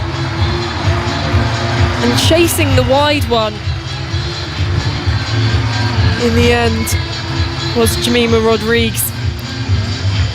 A big wicket, and it was Lauren Bell, the pick of the England bowlers so far, who gets that crucial breakthrough, and really well taken by Sophia Dunkley. Yeah, brilliant catch from Sophia Dunkley, going to her left, not quite full stretch, but making sure she gets 2 mitts around that ball, and that's what we were saying. We wanted to see Lauren Bell back into the attack. England's best seam bowler by a way for a long time, but Jemima Rodrigues has to go 63 of 41. A really good innings from the Indian senior player, but England senior bowler Lauren Bell just getting the better of her. I just feel that they held Lauren Bell back too long. They liked the left arm spin of both Sophie Eccleston and Lindsay Smith, and actually this is where you just need to make sure you really sort of strike while the iron is hot and not leave her too late in the game. As Bell into Richa Ghosh chases a wider ball first up, slashing it away out towards deep point. We'll get off the mark straight away, score to 125 for 4, and actually on a replay of that wicket you would think it was a wider delivery. It almost was going off the pitch in the end from Lauren Bell, but with the field she had with a deep extra cover, deep point, taking pace off it, it was a very effective use of her skills, of her variations. This time a thick edge, fortunately from an England perspective, goes straight to Tammy Beaumont at short third, and Amanjot Kaur, who suddenly becomes India's set batter, just examines her bat. Lauren Bell, every single ball so far this over has been a slower ball, but with figures of 2 for 8, it's working effectively for her. It just shows how she's adapted in this second spell. Another slower ball outside the off stump, and Kaur leaning for that one, has a disapproving look at umpire Anna Harris there, as if to think, are you sure that wasn't a wide ball? But she stepped across a little bit, didn't she? Exactly. So the line goes with the batter when you step across to the offside. I really like this plan from Lauren Bell, though, keeping it simple with what she's bowling, but a slightly funky field, going for that wide plan. Bell outside the off stump, using her feet, slapping the ball towards deep point. Again, will just be a single. So 15 overs gone, India 126 for 4. Lauren Bell with figures of 2 for 9 off her 3 overs so far. You wonder here whether England will just hold her back for that final over. In terms of options with the ball, Alice 1 over, that opening over it went for 11. Lauren Filer 3 overs, 1 for 30 so far. And M. Arla also with a wicket. The 2 spin options of Eccleston and Smith, Fion Wynn has rejoined us, and so will Henry Moran. Yeah, big wicket that for Lauren Bell. She has bowled brilliantly. Amanjot Kaur going well on 39 as India look for a big finish in the final 5 overs here. 126 for 4. Here comes Lauren Filer. That's a little leg side-ish, helped down towards fine leg. There is a fielder there in the form of Lauren Bell. And the score moves forward just by 1. 127 for 4 it is. Rika Ghosh will be on strike, taking a leg stump guard up there. I can see in the distance as the gulls begin to swarm in the fading light. Are we past Midsummer's Day now? I think we are. Yeah, we are. So they've gathered at Stonehenge. I still don't think we need the lights on, though.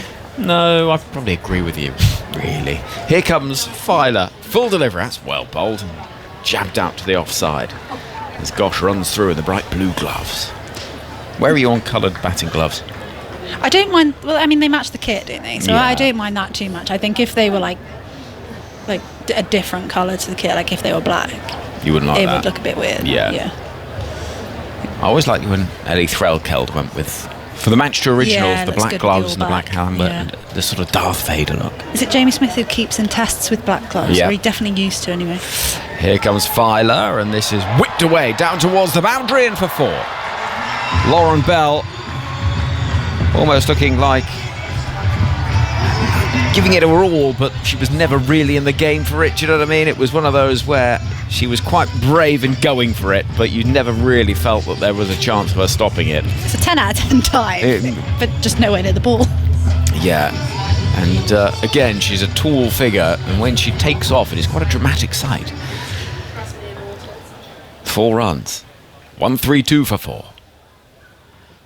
That's a better ball on middle stump. Will go straight to the hands of Emma Arlett, who throws at a non-striker's end, and they'll run through for another single. This has been really impressive from India in terms of the running, which was one area, and there weren't many on Saturday, that was possibly somewhere where they could have improved, and they've certainly done that in this innings. 133 for 4. 2 balls left of the 16th over.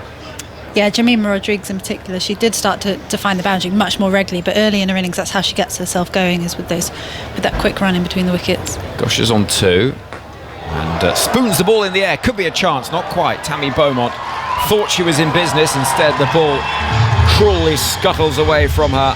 A little bit of top spin as it went flashing off the edge of the bat. And Ghosh knows that she's got a little fortunate there, not in control of the shot, looking to swing it away into the leg side, top edge. And Beaumont was probably 2 yards away from it. And once it had beaten her through the air, it was going to beat her along the ground as well. Yeah, I think she might have thought it was a little bit closer to Amy Jones than it was Tammy Beaumont, so she didn't take off straight away, but as that shot brings out 1,000 T20 runs for Rika Ghosh, averaging 27. Gets them quickly too, a strike rate of 142. Not bad. As Tash Farrant leans out of the window and has a look at the scoreboard, which reads 137 for 4.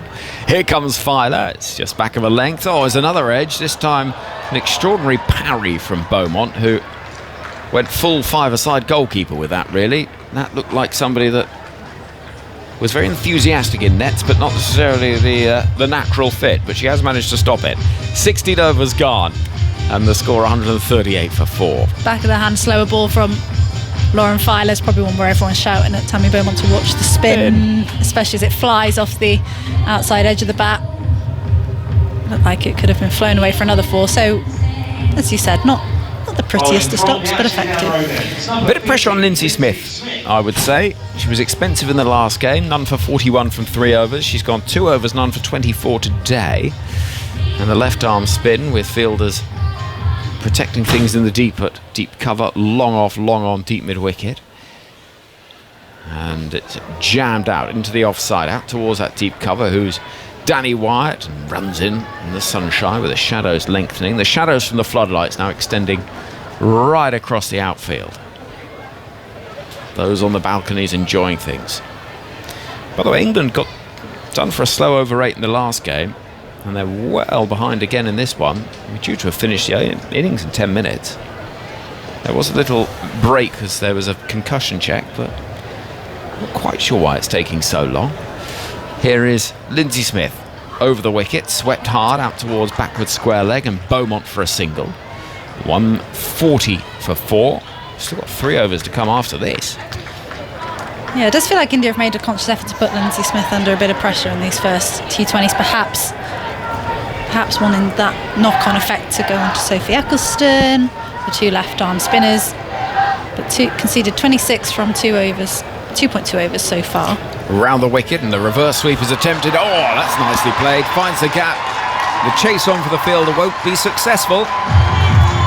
Erika Ghosh plays a lovely shot that beats Alice Capsey and heaps the pressure on the England left-arm spinner, Lindsay Smith. Yeah, really effective shot there, just manipulating the field. Gets herself another boundary. 144 for 4. Midway through the 17th over, India asked to bat first by England. Ghosh has got underneath that. This should be a catch. Beaumont waits for it. Square leg. Oh, fumbles it. Dreadful drop. And that really should have been taken, and she knows it. Yeah, the umpire wasn't far away from her. But as in the last game, England putting down opportunities. It went high. Sun's not in her eyes. Sun's behind her. Swept hard out towards the deep, out towards square leg, and possibly for 4, or possibly Beaumont has done a very good piece of work on the boundary to save a couple. She'll still be thinking about that drop catch, no doubt, but that was very impressive at square leg on the ropes. 147 for 4. But yeah, I don't think it'll redeem the drop catch too much. But yeah, she does well there, gets the ball out of her hand as her leg touches the ropes, so it will just be 2. My first thought with the drop was the sun in her eyes? And then actually it's really not, it's on the other side. The umpire got out of her way, so she looks like she's still thinking, how on earth did that happen? Well, there's 3 elements which remove any excuses. The cap, the sunglasses, and where the sun actually was. I think she has saved 4 here. I think that's some really good work. Her leg does brush the rope, but I think she's just parried it off just in time. So Amanjot Kaur is on 48. 147 for 4. Still there having a look. It's typical, isn't it? After you drop a catch, the ball will just keep following you and following you. It feels inevitable. At least you can hide behind the sunglasses. And they are quite big, those ones, to be fair. We're having another look. They are. Is it her back foot? Well, there's no angle. Unless they've got another angle, there's not going to be anything that is going to conclusively tell us that we've not seen already. And so they're going to just have to make a decision, I would say. There's 2. There we go. Got there in the end. Took a while. Here is Smith bowling to Kaur, who hits the ball away aerially, but away from the fielder, and for 4. And there is a first T20 international 50 for Amanjot Kaur, who has played really nicely. That partnership between she and Jemima Rodriguez recovered an awkward situation for India. As she raises her bat around the ground and gets a hug from Risha Ghosh, she'll know it's a job well started. There's still plenty of time in this innings to continue that sort of momentum, that lovely flourishing drive through extra cover for a boundary. So Smith's difficult day continues, so she'll feel she should have had a wicket, and indeed she should have done. 3 overs left, India 151 for 4. Really impressive knock from Amanjot Kaur. 3 down when she came in. India losing their 2 big batters in Smriti Mandhana and Harmanpreet Kaur. And she's now put them in a very promising position. Here comes Sophie Ecclestone. That's going to be pushed back towards her by Rika Ghosh. Considering the nature of the surface, 3 overs to go. England could be bowling the last over with 3 out. If India can get to a decent total without contributions from Mandhana and Harmanpreet Kaur, then it's a very positive sign. A little bit quicker this time from Ecclestone. Well stopped cleanly this time at backward point by Beaumont. This is what Ecclestone can do. This is her final over. She's bowled well today. 3.2 overs, none for 21. I wonder if they'll just be thinking, let's just survive this Sophie Ecclestone over and see if we can make the most of the last 2. Ecclestone once more. swinging those arms and chop towards cover point again. There won't be a run there. As the throw comes in, this time it's Siva Brunt who saves one. 3 dot balls to start the 18th. Also helps in terms of the over rate. You can get through and over quickly, as this one has been. Sun shining brightly. Eccleston bowls, and this one will go through the offside on the full. And Rika Ghosh got a big chunk of it, beating backward point out towards the sort of yurts that exist over on the far side of the ground. 155 for 4. Yeah, got there in the end. Rika Ghosh, she was trying to find the gap between cover and point from previous 3 dot balls. Just gives herself a little bit of room, takes a step out, helps it on its way. As Sophie Eccleston adjusts her field, put in deep cover out on the boundary. There's a big gap on the leg side if Rika Ghosh is brave. Well, she's, look at her. Which she is, look at that stance. She's taking guard on about 6 stump. Oh, goodness me, that's been hit hard, and it goes through the offside. Blimey, that's a powerful hit. Standing there as if she's about to chop down a mighty oak. And in the end, she was opening up the leg side. She smashed it away through cover. Yeah, I wonder if she's got in Eccleston's head there thinking, this is going leg side, look at how she's standing. No, just whack it through cover instead. Have some of that. That's the fielder. Field goes back to how it was before, with mid-wicket on the boundary instead. Yeah, things, you can always tell a bowler's just a little behind the game when they're having to move things around the whole time. Lauren Bell now goes to short fine leg. Rika Ghosh waiting and swept towards that fielder at short fine. Throw comes in. Amanjot's quickly through for the single. It'll see Rika Ghosh keeping the strike. She's on 22. 2 overs left, 160 for 4. What do we think is a good total? Well, I think considering after the power play where India were, I think they were 35 for 3, I think we were thinking something around 150 and 160 would be a decent recovery from there, and they're going to go beyond that with 2 overs to go. We thought it was a slow, stoppy pitch, which with India's spinners and the way they bowl and the pace they take off the ball, I don't think this will be a straightforward chase for England at all. I think India have played really smartly. They've played the conditions really well, helped by has been some poor bowling in these middle overs. England were much more disciplined in the power play. Again, something that they will have to consider. Lauren Bell from the far end bowls to Ghosh, who's up on her toes, smashing the ball up towards deep backward point. Capsey Fields. And the score 161 for 4. Lauren Bell, by the way, 3.1 overs, 2 for 10. There's a reason she's gone up to number 4 in the rankings in T20 cricket. Yeah, she's been brilliant. I think what's been so impressive is how, she's got a plan and she's stuck to it really effectively. Runs in over the wicket. Jot outside the off stump. Plays sort of beach cricket, that almost, wasn't it? It was a wide delivery and she's chased it. Probably could have left it alone, wide would have been signalled. Instead, she paddles it really as much as anything out towards deep mid-wicket for 1. 162 for 4. Yeah, it's been a very simple plan. Pace off the ball wide of the off-stump and bowl to your field pretty much. And she's done it really effectively, which that shot from Amanjot Kaur shows they're trying to think of a plan B to her. Pace taken off it and then added straight back onto it from the swinging blade of Rika Ghosh. And a good piece of fielding as it bounced awkwardly in front of Danny Wyatt with the sun in her eyes at deep cover.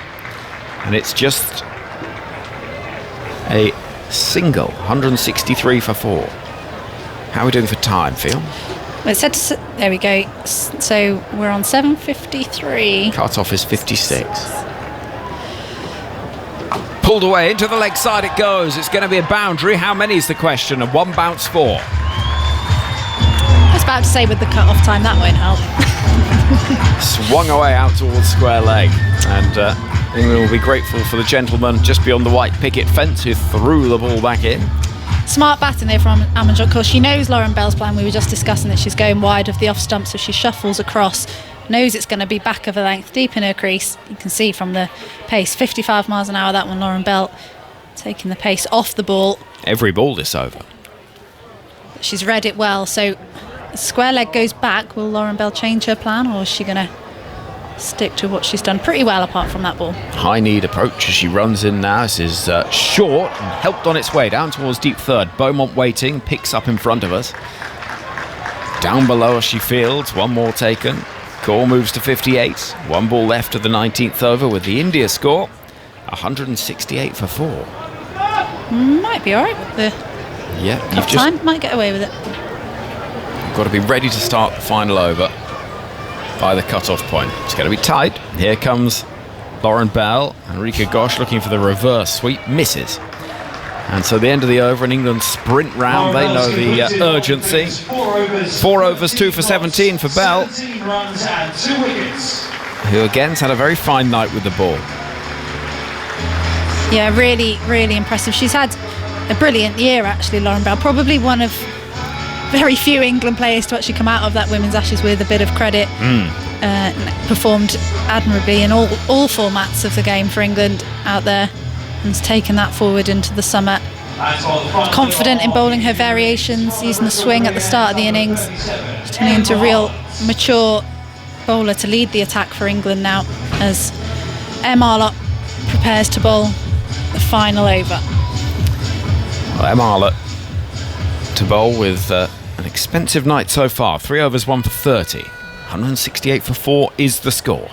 Runs in right arm over to start this final over, and it's hit inside out very elegantly and for 4 runs. Goes over the infield, and that's a really good shot, I have to say. Kaur moves to 62, and India start this final over with momentum. 172 for 4. We'll be hearing from Ben Stokes, the England Test captain of the men's side, at the halfway stage. It's the England captain of the women's side, Nat Siver-Brunt, who's got some thinking to do here. Emma Arlott bowls. Oh, that's delicate, but she's not quite got as finer amount on it as she was looking for. With 3rd up inside the circle. She's hoping just to delicately reverse paddle it down to the boundary. In the end, it goes a bit squarer than that. It's been a really smart innings from Amanjot Kaur, actually. The way she's read the field, manipulated the field, almost predicted what England's bowlers have been one step ahead of the bowlers quite a lot of the time. That shot over cover, testament of that. Arlott again. And again, going over the offside, just lifting the ball away. This time it's Rika Ghosh, and she's going to get 4. England persisting with this field up inside the circle on the offside, and it's not working for Emma Arlott at the moment. And now Nat Siver-Brunt will trot on round for a little conference and conversation. She's trying to take pace the ball. Again, it is smart batting. She's backing away in her crease, utilising that gap, which England still haven't plugged as a conference takes place between Arlott, Siver-Brunt and Sophia Dunkley around these last 3 balls. The partnership between these two is 53 from just 31. Some really dynamic batting. Well, I think the field's going to stay the same. Or is it? No, we've got a deep cover going out, and backward square leg goes up inside the circle. As Rika Ghosh, who looks the most relaxed figure out there, leans on her bat, which thus far has done some pretty brutal work. 28 from 17. We've got 3 balls left of the innings. Here comes Arlott again. And Ghosh is going to go hard at that. Misses, goes through to the gloves of Jones. It was short, it was wide, and she's got away with it. She steps across the crease as if to suggest, how is that not a wide? But I think Emma Arlott was just inside. Just. Arlott again. Pauses at the end of a mark and now begins the approach with arms pumping past the umpire. And another swing and a miss, and she throws her head back in frustration as the India wicketkeeper, knowing that in this final over there's 2 balls wasted, if you like. 1 ball left of the innings. It's a better length from Emma Arlott, though, just a little bit, dragging her length a little bit further back. She can't get that bat swing through that she was relying on before. It's the final ball from Emma Arlott.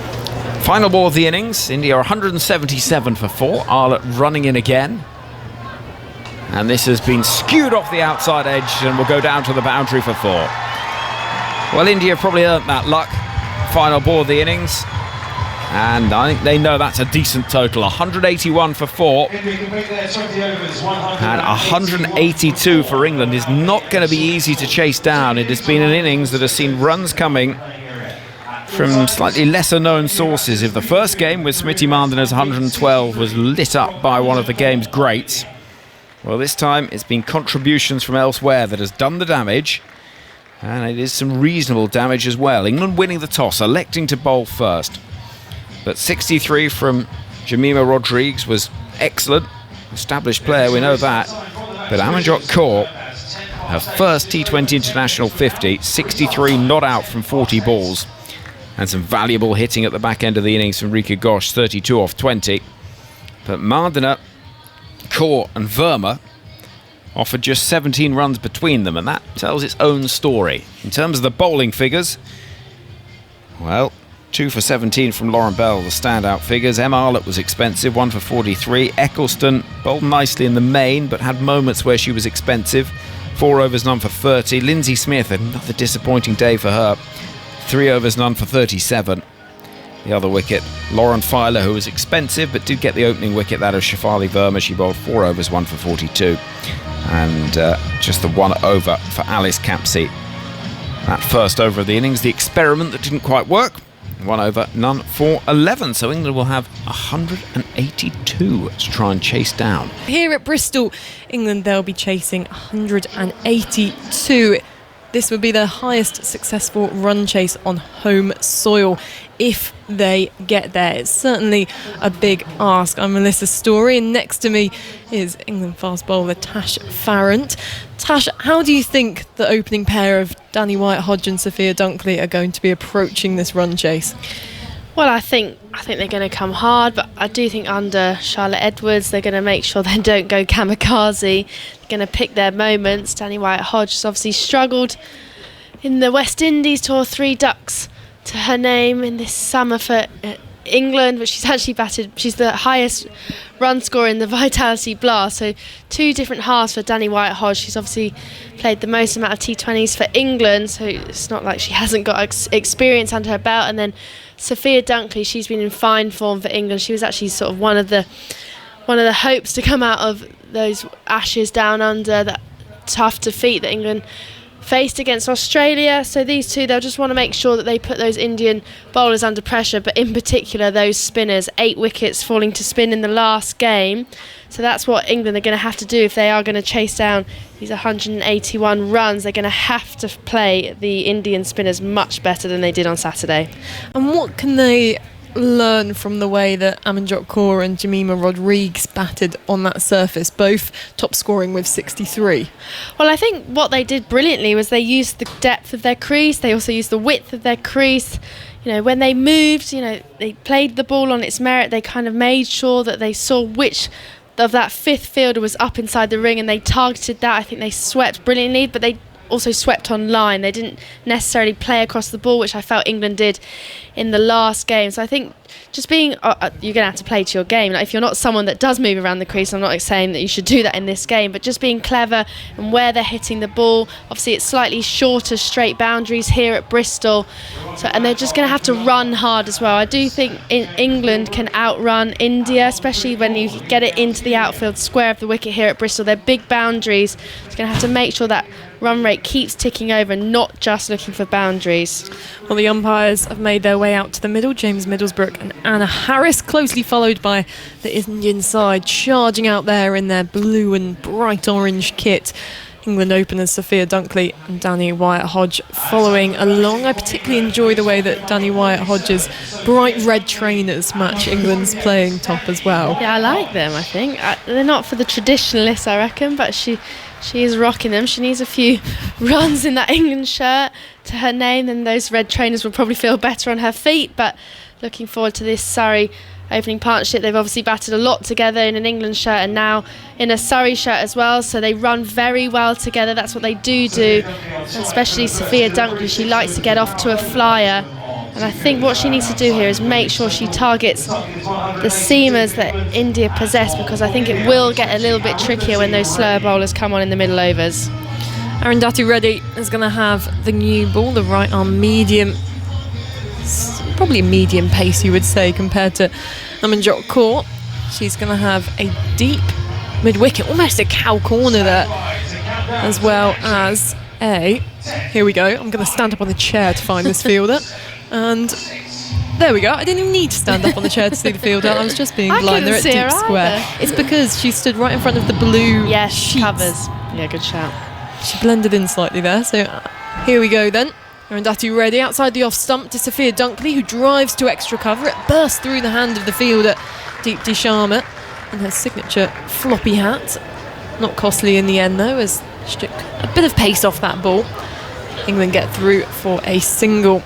So one without loss after the first ball, and Danny Wyatt-Hodge will be on strike. You mentioned 3 ducks in a row now in international cricket, but she is the highest run scorer in the Women's Vitality Blast this summer. As she waits for Arundhati Reddy. It's a full toss, a shout for leg before. Looks like it was going down leg. England scampered through for a quick single. And umpire Anna Harris doesn't signal that was pad, so Danny Wyatt-Hodge will get a run. And she'll be going, we don't need any replays on that. Just take my word Next for ball, it. please. I hit it. Get ready, please, Dunks. Face that next ball. Oh, yeah, I think she's just bottom edged that onto her pad, which is lucky. Ready. This time more back of a length. Pulled round the corner by Dunkley. Picks out short, fine leg. And those disappointing ones as a batter where, you know, a bowler like Reddy won't give you too many bad balls. And that one just straying down the leg side. If she could beat that fielder, that fine leg. There's not really any protection behind the keeper, Richa Ghosh, who's stood up to the stumps.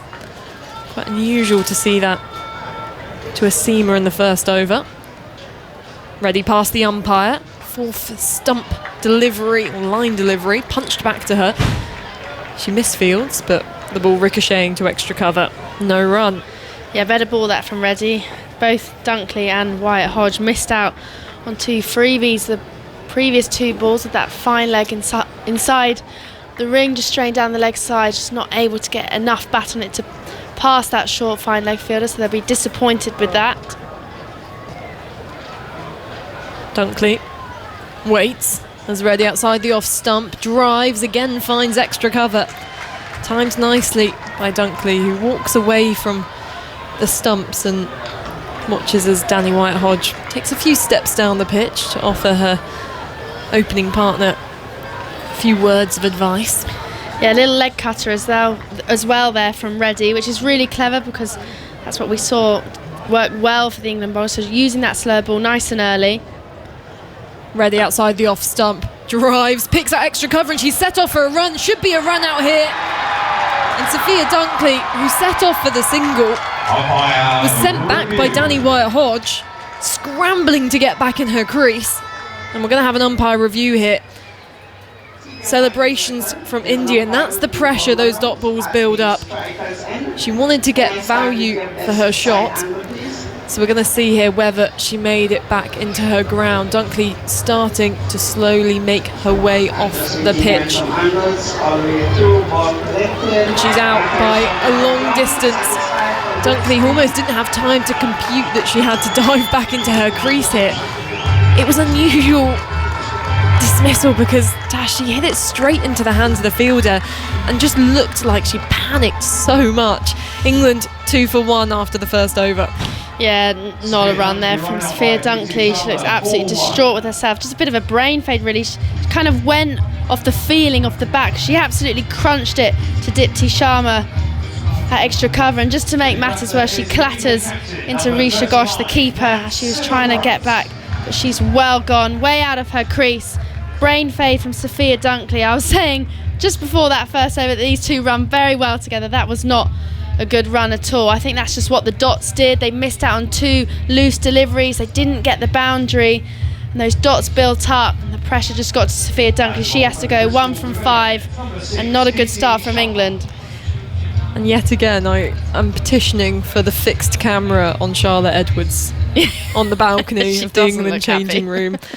She certainly doesn't, as England 1 down after the first over, chasing 182 in this second T20. India already 1-0 up in this 5-match series. Deepti Sharma, the off spinner, will take the second over. She's got a ring field on the offside. long on and deep mid-wicket, the two on the boundary. She comes in over the wicket. It's been hammered in the air and caught at mid-off. Danny Wyatt-Hodge goes now, slams her bat up in front of her face. She's distraught. It felt like a complete brain fade there. And that shows a player who is battling with the mental side of her game. We know she scored runs this summer for Surrey, but for England, certainly been a dry spell. India, they've dismissed both openers, and England tentatively on 2 for 2 in the second over.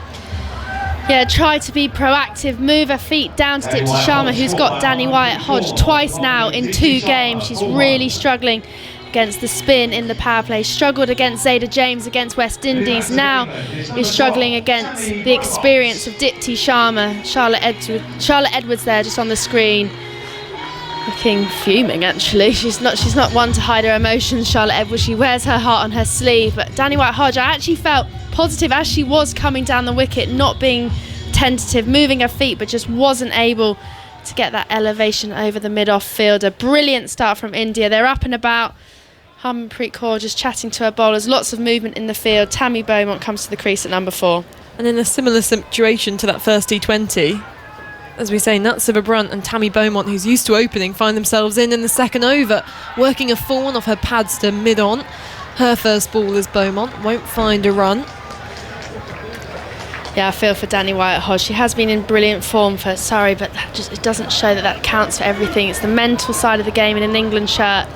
Dipti Sharma full, uses her feet, works it to the side of mid-on, just to her right, allowing Beaumont through for a single off the mark. England 3 for 2.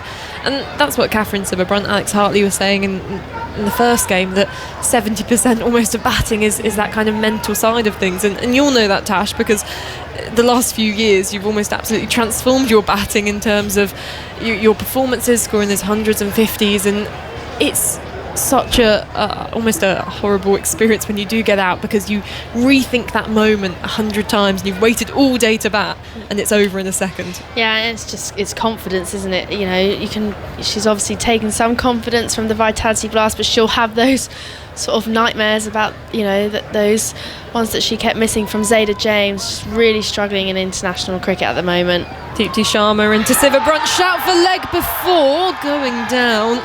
And Dipti Sharma immediately signalling to her captain, no, it's going down. But almost the pressure of that appeal, just probably pressurising the batter in turn. And Sibber-Brunt, we all know how much rests on the England captain in terms of this England batting lineup, how they form their innings around her.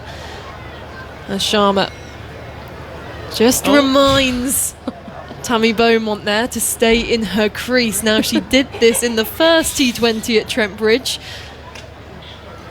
and she's not letting England forget that fateful day at Lord's a few summers ago. Full toss on the pads of Sibber-Brunt, worked out towards deep mid-wicket, single to the total, 4 for 2 England. 1 ball left in this second over.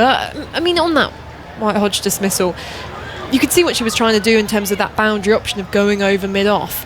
But I guess whether that decision to go for it on the first ball of the over, without maybe having a look first of all, Sharma outside the off stump, looking to dab the ball between point and short third, finds the fielder, so there won't be a run there. 2 overs gone, 4 for 2. I mean, from a coaching point of view, do you think Charlotte Edwards will be disappointed in that decision to go for that shot?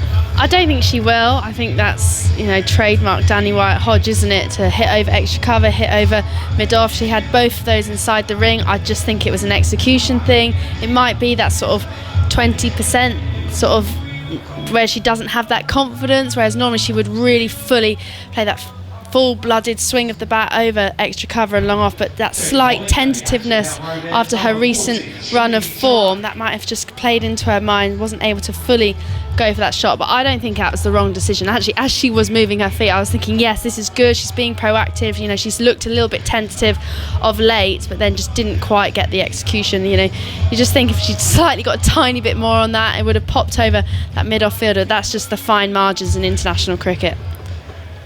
So Shri Sharani, just her second international, India in a T20 shirt bowls, and it's driven towards extra cover for no run. I don't know what you think, Melissa, but I just look at this England lineup and I'm thinking about Australia, and they just look one batter light, with Nat Siva-Brunt not bowling this summer. Tirani is in, slapped past her outstretched hand and away for 4 runs. Siva-Brunt with so much power, using her feet nicely and putting the young spinner under pressure. Exactly what England need to rebuild in this power play. 8 for 2 the score. Yeah, nice shot from Nat Siva-Brunt. Just actually felt like Tirani there could have maybe get a hand on that to the left, but she hit it so hard. Actually, I'm being a bit harsh there. She absolutely whacked it, Nat Siva-Brunt. Brilliant shot down the ground. So much relies on her shoulders. Tirani with a left arm spin. Siva-Brunt leaving the stumps exposed, cutting the ball to the fielder at point for no run. As a member of the Often Broken Fingers Club, I'm fully backing Tirani there and not going just for that to pretend one. To go for it, but yeah, I didn't quite reach that one. What a shame. Tirani this time flatter delivery, rocking back in the crease, pulling the ball down the ground and away for 4. She had to beat mid-on, and then that fielder in the deep at deep mid-wicket, comfortably in the gap in the end. 2 boundaries off this over so far. And good use of the depth of the crease, really, exactly what you were speaking about, Tash. Yeah, and that's trademark Nat Siva-Brunt, isn't it? One of the best, if not the best, maybe Hayley Matthews in that category, off the back foot, especially against spin, hitting it so straight past that long on fielder. Tirani through past the umpire, swept this time to the same area. What great timing from Siva-Brunt. Just adjusting from that more traditional sweep to go down on one knee, but still pummel it down the ground. England 16 for 2. Yeah, a little smirk from Nat Siva-Brunt. I'm not sure she actually thought that was going there, but a brilliant shot nonetheless. You don't normally think you're going to sweep it past mid-on, but she does to the right of that fielder. She smothers the ball, gets so much power on it. She's just swinging the momentum back into England's favour here after a tough start for the England openers. It's Tirani. And again to Siva-Brunt. Cut to cover and fielded on her knees there. Siva-Brunt, I think, thinking that she could have found another boundary there to finish that 3rd over. But nonetheless, England 16 for 2 after 3, that target of 182. Siva-Brunt, who scored 66 off 42 balls in that first T20. But back to kind of this England lineup, and when you look at the batting depth, I know what you mean, because Em Arlott carded to come in at 7, a very capable batter who's come along in leaps and bounds these last few seasons, but doesn't quite add up to almost probably an Em Arlott in the Australian lineup would be coming in maybe at 9-10. Yeah, I mean their lineup is freakish, isn't it? But I just feel that Em Arlott I hope she proves me wrong, but at the moment that number 7 just might be one place too high. Obviously with that Nat Siva-Brunt not bowling, it's almost like the Stokes sort of scenario in the England Test team, isn't it? If the skippers aren't bowling, you don't have a bowler in that top 5, then you are going to be sort of one batter short, because you have to fill those lower orders with out and out bowlers. Amanjot caught with the ball in hand. Brilliant half century in India's innings, and a shot into the onside results in a direct hit at the non-striker's end. Comfortably back in the end was Tammy Beaumont. She moves on to 2. And also, I guess, considering no Heather Knight in this lineup, who is a bowling option, albeit not often used by England in the last few years, and injuries in the squad with Danny Gibson not playing at the moment, Freya Kemp. If I was Paige Schofield, I'd be having a little think about going back to bowling if I were her, because I reckon if she was bowling, she'd be the perfect person for this scenario when Nat Siva-Brunt isn't going to bowl, because her workload is going to be so high. She's not going to bowl in every single series going forward. Amanjot caught. Lovely delivery on the stumps and slapped back towards her by Siva-Brunt. She gets her hands to it. Keeps it down to a dot. 17 for 2. Maybe it's the thought of bowling at Beckenham which is scaring Paige Schofield too much. I know, I've absolutely nailed it, haven't I? I didn't have a bowl at Beckenham. Just come back on when we're at the Oval on a nice green top. I think Beckenham features in many bowlers' nightmares over the course of this season. Going over the top, but just chipped up and taken at mid-on. The England captain goes. England are 3 down, and Harmanpreet Kaur her equal in the Indian camp, celebrates the catch, launching the ball in the air. England in dire straits, chasing 182, but they are 3 down. And their best batter goes. The slow walk off the pitch for the England captain. I think that's, the skiddy nature of Amanjot Kaur. She does get the ball through. She hasn't got the height, but she has got the pace actually, and that's just beating Nat Sivabrant as it skidded off the wicket for pace. She thought it was going to sort of come up a little bit higher. She just gets a sort of top edge of that, doesn't get the middle of the bat. She has to go for 13 off 10 balls. And England, they're in more than a spot of bother here. Amy Jones, she has had a brilliant last couple of years. They've got a lot of work to do here, the experienced pair of Amy Jones and Tammy Beaumont. But India, you don't normally see Harmanpreet Kaur with a big smile on her face and emotion, but she loved that wicket. Obviously, India skipper catching the England skipper out. She loved that wicket. Amanjot Kaur, I think she's a very good cricketer. Bright future for this Indian side. Saw how beautifully she batted today, and now with the ball cleaning up the England skipper. Amy Jones, new batter for England, stands tall in the crease, works a straight delivery to mid-wicket. Another shy at the stumps at the non-strikers end as Tammy Beaumont looks a bit confused at the field, as if to say, I was walking here. A bit unnecessary. And then does that signal to Amy Jones that all batters like to do, where they move their wrist almost floor facing. And I know I do it for at least 5 different deliveries, so Yeah. it indicates the ball did something there. For the ball from Amanjot Kaur, who fields in her follow through, replicates a throw back towards Amy Jones, who didn't move at all out of her crease, but you can understand why India are feeling a little bit feisty here. They've got England 3 down. They're 1 up in the series. And this is always a fierce competition between these two sides. We learnt that there's been plenty of build-up to this game in terms of making sure that things are fair in the training sessions. As Amanjot Kaur angling in towards the pads of Jones. She gets it to the right of mid-wicket. Fielder runs in from deep square in the end. And finding that gap allows England back for the second run. 4 overs gone, 19 for 3. So both sides apparently trained next to each other yesterday. Very, very close to each other. We can see there's 2 strips at the same Gosh, time. that's really unusual, actually. Very unusual. And then on the balcony where the 2 changing rooms are, there is 5 benches typically. And I've been told that Gloucestershire had to remove one of the benches to make it entirely fair. It sounds like growing up with me and my sister. Everything had to be split right down the middle. Both had to be entirely equal, otherwise we'd bicker. That's so funny. I also reckon normally the home side get the prime training slot, and obviously they would have wanted to train under lights yesterday, so maybe India kicked up a fuss about that. That is unique to train at the same time. Day before the game, bit of mind games going on. India winning that out on the pitch at the moment. Arundhati Reddy comes back for her second over, just 2 off her first one, bowling from the Ashley Down Road end to Beaumont, flicks it off the pads. There's a fielder perfectly placed on the boundary at Cow Corner, single to the total, 20 for 3. Well, I also hope India are enjoying their away changing room, which I painted a few months ago as part of a painting force. It was meant to be white, the walls. Right. They are purple. It was a bit of paint found in the cupboard, and the job's half done. So, Why purple? no idea. Genuinely no idea. Outside the off stump, and Jones rocks back on that one, guides the ball to backward point. No run. Surely you should have gone like full yellow. Bumblebee almost style. Yeah. I don't know whether that would probably be more off-putting before it's a very nice serene purple or light purple. Oh, like a lilac situation. Yes, nice. I'm just not sure. Calming. Not really what you want before going out to bowl that first over, right? You want to get fired up, maybe. This time outside the off stump, Jones finds a gap, but just cut off in the end by the outstretched dive of the fielder at cover. And it was Sneha Rana there, continuing to apply the pressure for India.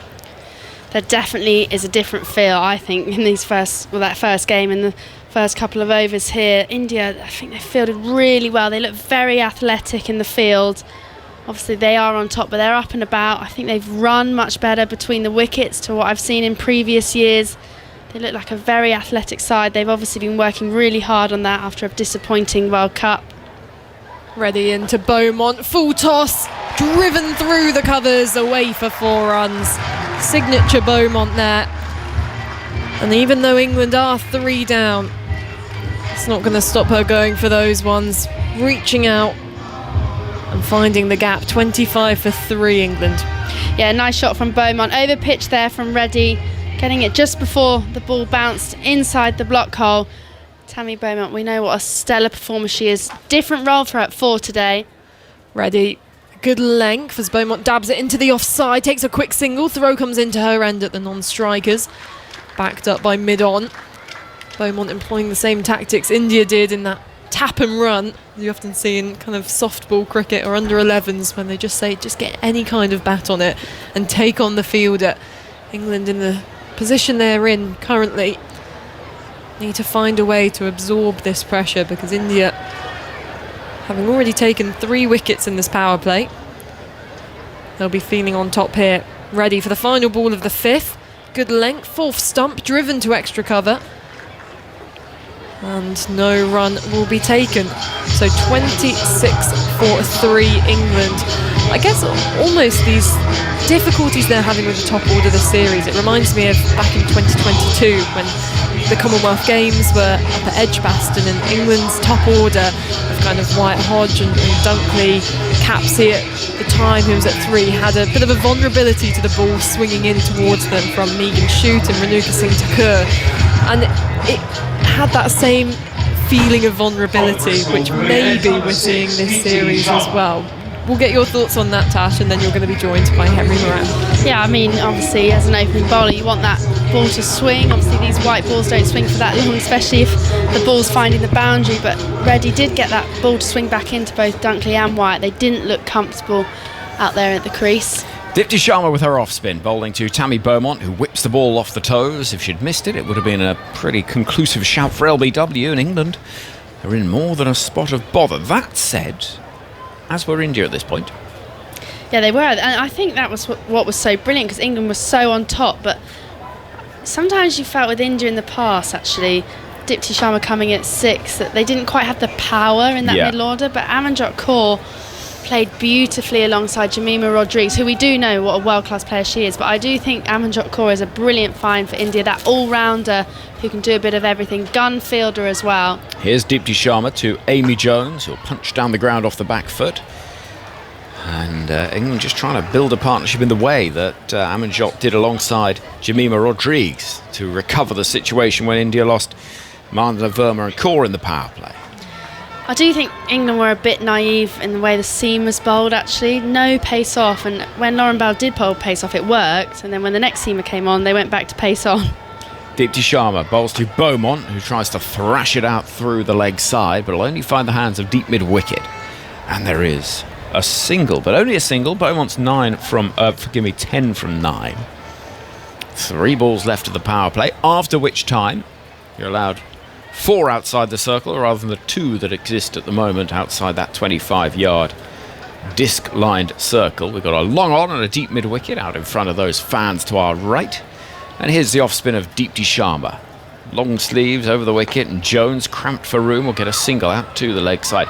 The one element of India's game that has shifted dramatically from previous tours is the fielding. Yeah, and that's what I was just saying. They look so athletic in the field. Obviously, they are on top, but their boundary fielders making sure they're in the right positions. Those first couple of steps to try and make sure England can't get those 2s, because they are notoriously good runners in the middle overs. Dipti bowling to Beaumont, and again out towards that leg side, but once another single is taken, it won't be more than that. So, do you know, as England moved to 31 for 3 with a ball left of the 6th over, there wasn't some angry England fans after Saturday. Ooh. Oh. Did you catch some of them after the game? No.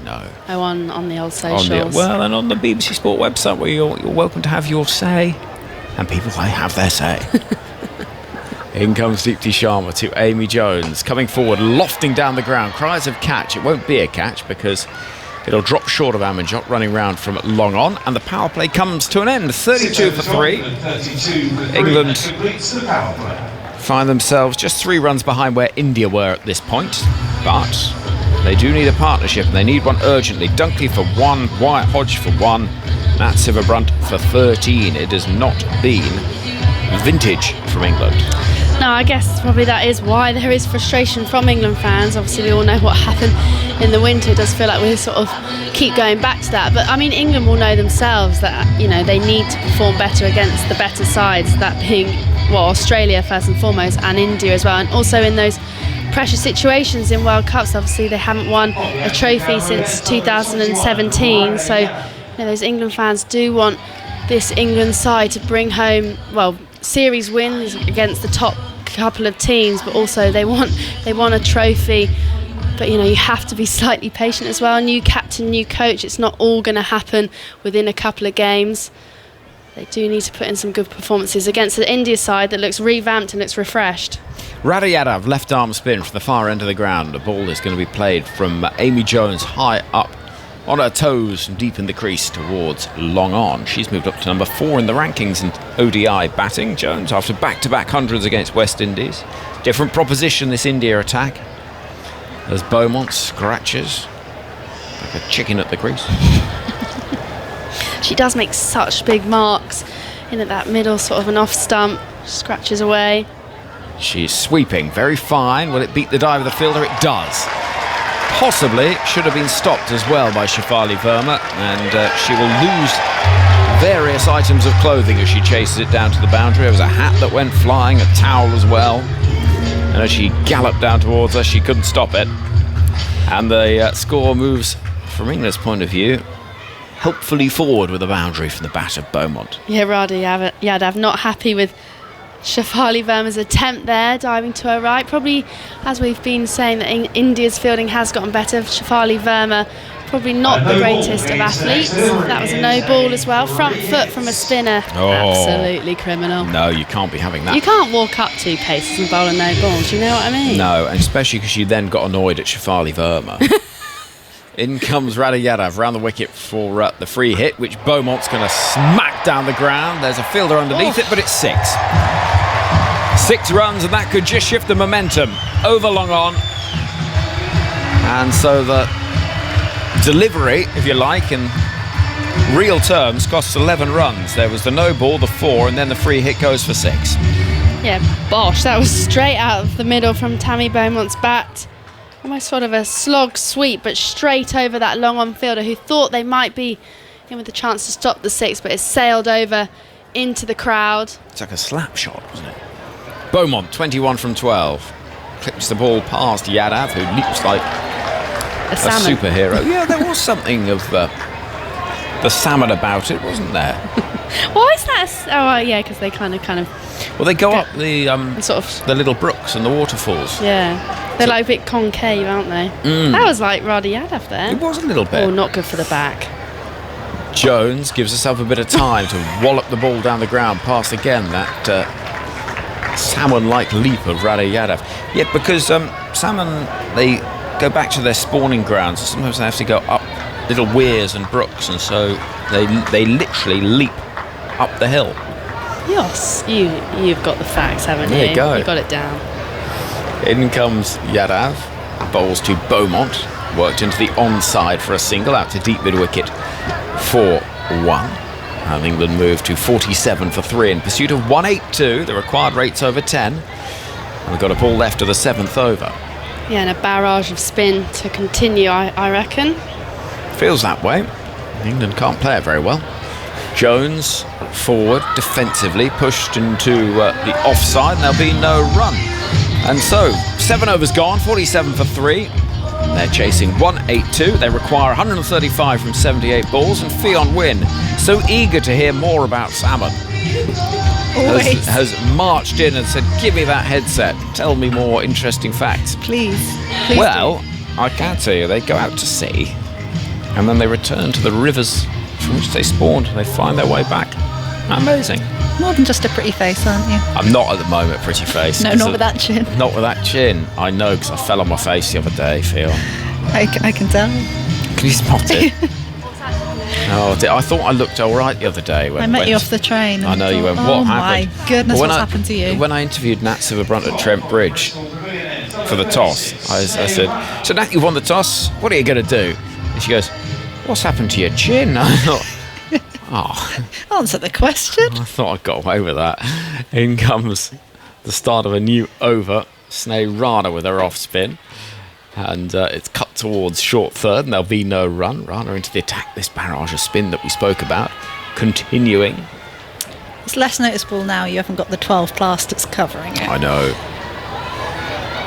Sneh Rana bowls to Beaumont, who's again trying to find that angle down towards third, but it's picked up by Shafali Verma, and England struggling after that free hit provided 6 to get momentum. Well, I had the stitches out this morning, and they missed one of them. It's never a great sign. I looked in the mirror, there's still one there.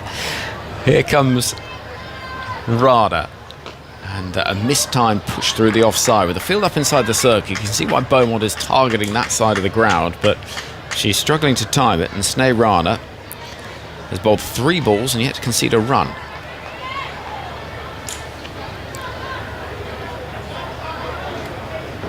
Little pause, and we're ready to go again, creeping in. Sneh Rana bowling to Beaumont, worked down the ground for a single, and she will get the run this time.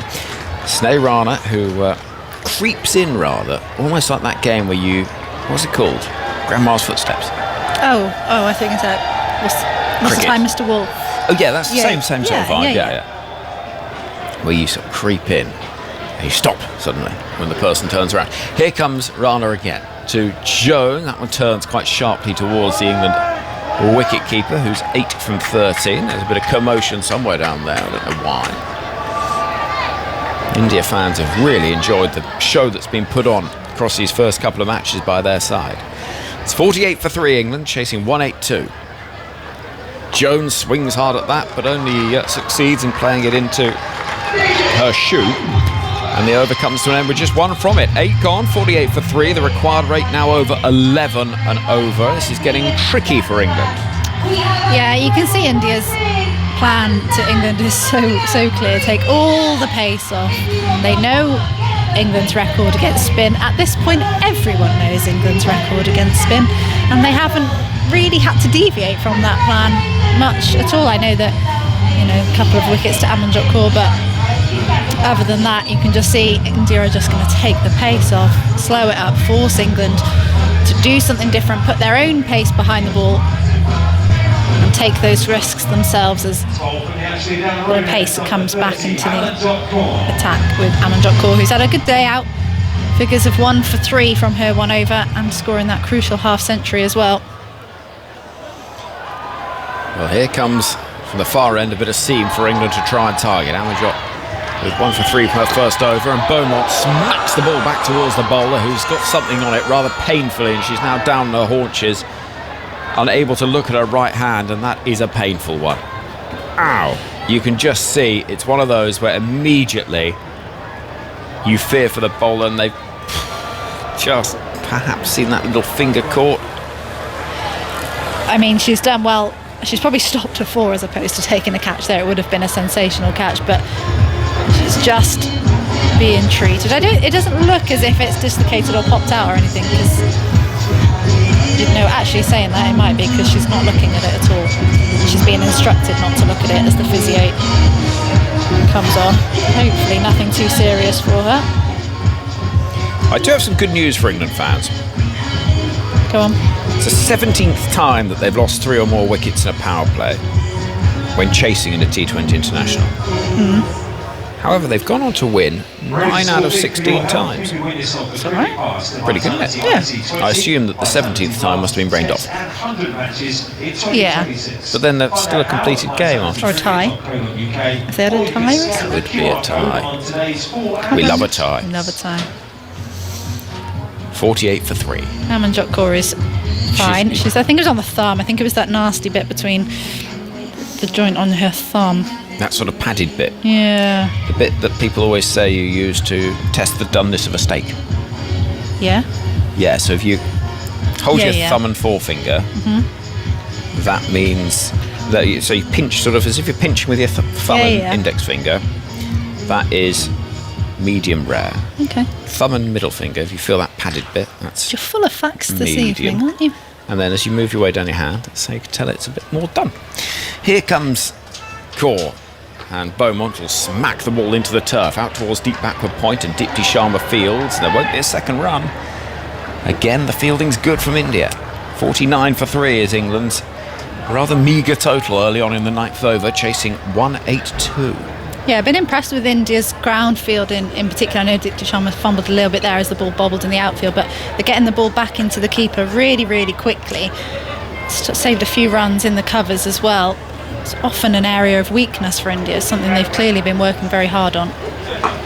Next delivery sees Jones whipping the ball down the ground towards long on, but only for one. Radha Yadav will field in front of the flats. That brings up the England 50.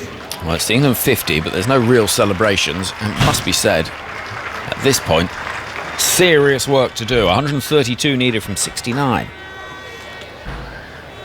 There's, again, you look at that partnership that was worth 93, that really did turn the game in India's favour. Amarjot bowls. That's a nice looking shot from Beaumont. Down the ground, chipping the ball over mid-off for a one-bounce 4. Lovely batting from the England number 4. That's a really good shot. 54 for 3. Yeah, really confident shot there from Tammy Beaumont, reading the pace of the ball early, picking a smart gap, putting a little bit of pressure back on the bowler, because up until then that had been a really tidy over from Amarjot Kaur, despite having a sore thumb to contend with. Well, field stays the same. We've got mid-off up. That's the captain, Harmanpreet. Door slam somewhere in the building behind us. As Beaumont swivels on that, looking to pull the ball away when it went leg side-ish. Misses, and umpire Anna Harris signals a wide. So another onto the total for England, who are 55 for 3. Yeah, something we saw India's batters do really well was move around the crease, make England deviate from their plans, make them try and bowl in different areas, and they executed it brilliantly, particularly Jemima Rodriguez with those ramps and the sweeps that she plays. So Tammy Beaumont perhaps trying to do a little bit of the same to Kaur. Beaumont waits, bat raised vertically behind her. Amarjot bowls to Tammy Beaumont, who's chopping the ball towards short third. Excellent piece of fielding by Shreyarani to stop it. And it is 56 for 3. 9 from 15 balls for Amy Jones so far. So Tammy Beaumont with 30 from 22 is a little bit more aggressive. Jones probably does need to start catching up a little bit, because once that run rate creeps over 12, it becomes very, very difficult for England. Amarjot from the far end, and Jones does try and play something more aggressive and plays it nicely. It goes into the leg side. Very well fielded out there on the boundary almost. Well, she did very well, did Smriti Mandhana. And as Arundhati Reddy tried to pick up the relay, the ball squirmed from her grasp, but England get a boundary to conclude the 9th over. Out on that leg side, valuable run, 60 for 3. Yeah, I think that's poor from Reddy there actually. Smriti Mandhana carried it away. Reddy should have gone with her, should have gone there to support. Says she was too late to take off. The ball trickled into the boundary sponge. So Jones does catch up, 13 from 16 balls now. Tomorrow morning, 10:25, BBC Sounds 5 Sports Extra. And across the BBC, you'll be able to follow the start of the men's test match between England and India from Edgbaston. Can't wait to bring you that. Here is Tammy Beaumont on strike, waiting for the off-spinner Sneha. Beaumont coming forward and smacking the ball into the offside, and a rare misfield. In the covers, it burst through the hands of Harmanpreet Kaur, and England will get a couple of runs. She took a little bit of the heat off it, but not enough. 62 for 3, and when it's a captain that misfields, everyone else can rather breathe a sigh of relief. They're, the captain's misfielded it. We were just saying how brilliant India had been fielding as well. It's just gone straight, nutmegged her pretty much. Rana to bowl to Beaumont, looking to sweep and misses, but it is wide. One more to the total, 63 for 3. England chasing 182. In the 10th over, Miranda on the email. tms@bbc.co.uk.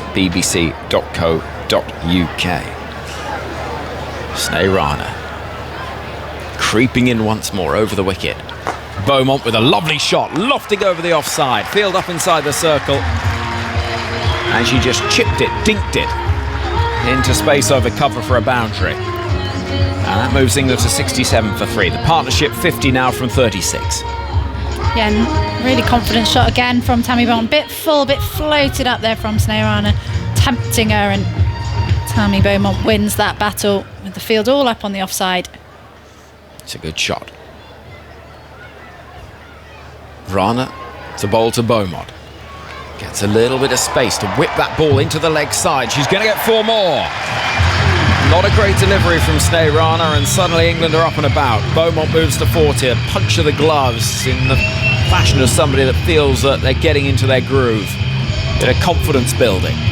Yeah, just what we were saying, that Tammy Beaumont was putting the bowlers under pressure by moving around in her crease, what India did so well to England's bowlers as well. And you see there, having been hit over the covers the ball before, she drags her length back, and Tammy Beaumont pulls to the other side of the ground. So just forcing the bowler to think a little bit differently. 11 from the over so far, 3 balls left of it. Valuable runs for England. Beaumont will get a little bit more room to work with. Into the leg side it goes. It's going to be 4 more. Despite the desperate efforts of the fielder out there on the boundary, Jemima Rodrigues could not do enough to stop it, and this has been a bit loose from Sinead Rana. Beaumont to 44, England 75 for 3. Yeah, again, too short, just allowing Tammy Beaumont to rock back in her crease and pick that gap. Brilliant diving effort from Jemima Rodrigues. She is gone in the field, but just hit a little bit too firmly even for her. It hit her hat after it came off her head. Should that not be 5 runs? Oh, I don't know. Sinead Rana to Tammy Beaumont, hits the ball back towards the bowler, no run. I will get on to Miranda's email after this next ball. If Tammy Beaumont could just let you. Yeah. Just hitting too many boundaries. Here is Rana, final ball of the 10th over. Beaumont comes forward and clobbers it down the ground, but there's a fielder waiting. Amajad will pick up. Beaumont moves to 45 from 28, and England at the halfway stage, 76 for 3. Their target 182, a drink being taken. And Miranda on the email. Good evening, listening from Kefalonia as the sun sets. Pure bliss. Hopefully the cricket won't ruin the mood tonight. Go England. From Miranda, Mike and Geraldine, normally of Somerset. Hey, it's all right. You're in Kefalonia, you know. Is that Greece? Greece, so you could maybe have a little Retsina or whatever. Fresh peach juice, something like that. Lovely. Anyway, I'm getting out of the way as we've got Melissa Story standing by to take up commentary. England's required rate is 10.6. And a reminder that tomorrow morning, 10:25, 5 Sports Extra BBC Sounds for the Test match from Edgbaston. England's men looking to take a 2-0 lead in the series against India. Highlights on BBC4 from today at the Test and on the iPlayer. And there'll be highlights of this game as well on the Red Button and iPlayer later on this evening, as well as our in-play highlights. You get on the live text commentary. Fionn, some more thoughts from you, and then it'll be Melissa. Yeah, that over there from Tammy Beaumont, just giving England a little bit of momentum as they reach halfway. Charlotte Edwards has come out for a word with her batters, offering some words of wisdom, I'm sure, but Tammy Beaumont leading the recovery at the moment. She has 45. Amy Jones hasn't had much of the strike recently, so 106 required for England off the last 10. Do you feel like one more wicket probably shifts things back to India, despite the positivity of this partnership so far? Well, I think England will know that as well, and how much rests on Tammy Beaumont and Amy Jones as well in fulfilling her role in supporting Beaumont, and sometimes as a batter recognising as well when it's someone else's day and just saying, look, she's finding every gap out there. My job is to get her back on strike. England have had a long chat with head coach Charlotte Edwards. Now, I'm sure her message was, keep going as you are. But you mentioned the depth of England's batting lineup today. Not as deep as we've seen in previous years. There's a number of people and individuals down that order who can give it a whack, but with still 107 more runs required. 107, 104, 106. Never mind. I could have just right there going. in front of you. It is. I was more distracted by our producer Charlotte Swift going in for a bit of lemon drizzle. Which you can't have. Which I can't have. I'm just too busy working hard to eat cake. It's Obviously, definitely that's not exactly what it it's is. definitely not the allergies. Smells lovely though. That's the same. Just smell it. Sometimes I just go around smelling people's food just to get that same thrill. Returns ball at the Ashley Down road end. Number 40, Shri. With their permission. Not mine. Obviously. Walk past all the food trucks before the game started just to have a Inhale. bit of a sniff. Well, we've got distracted as we waited for the Indian fielders to take their time to get back into position. Shri Jarani has the ball in hand from the Ashley Down road end. Tammy Beaumont counting where her fielders are. 3 out on the leg side and a long off. Potential for a boundary option in cover if she's prepared to give herself that room. Jarani here will be looking to cramp her up. She cuts in front of the umpire and she cuts the ball, finds point, does Beaumont. The right idea there, but can't beat the fielder. 76 for 3 England. Target of 182. A reminder, India 1-0 up in this 5-match series. Jarani in, good length. Goes on her tiptoes as Beaumont deep in the crease. Can only flick the ball towards extra cover. Won't find a run. Jarani finding that awkward length on a surface which does skid through, particularly for the spinners. Fuller, late cut from Beaumont, gets it through the gap. A dive from backward point, but short third will be the one retrieving the ball from the boundary cushion. 80 for 3 England, 102 more runs required. Yeah, more intelligent cricket there from Tammy Beaumont, giving herself a little bit of room, knowing that she can play the ball as late as possible, and as soon as it is past those fielders on the offside, the outfield is still quick despite the slowness of the pitch itself. Put the pressure back on Jarani now. She comes in now, cheers from the crowd, leaves the stumps exposed as Beaumont again will find extra cover. And see what she's trying to do there, just get it to the right of the fielder and get it into one of those bigger pockets here at Bristol where there is twos. However, now those dot balls just starting to cause a bit more pressure. Straighter on the pads, whips it into the onside, runs the first one hard, fielder comes in from mid-wicket, keeps it down to a single. The intent was there from England. That single brings up Tammy Beaumont's 50 off 33 balls. She's got a job to do for England here. Raises her back to the dugout, to the crowd here at Bristol. But gets back into the non-striker's end crease abruptly. Wants to get her head down here with her partner at the other end, Amy Jones, who's 13 not out. Faces up to Jarani. Punches the ball down the ground to long on. Will take a single and retain the strike for the next over. 11 gone, England 82 for 3. Yeah, brilliant innings from Tammy Beaumont when she was brought in for the first T20 at number 4, having found herself out of England's T20 side for the best part of 2 years or so now. We were thinking, well, could Paige Schofield get a go? This is probably Heather Knight's spot when she is back fit in the side, but she's led England's recovery brilliantly here, having lost those 3 quick wickets, and real counter-attacking innings as well. Played spinners really smartly, which isn't something that we've said about England's batters over the past 2 years or so.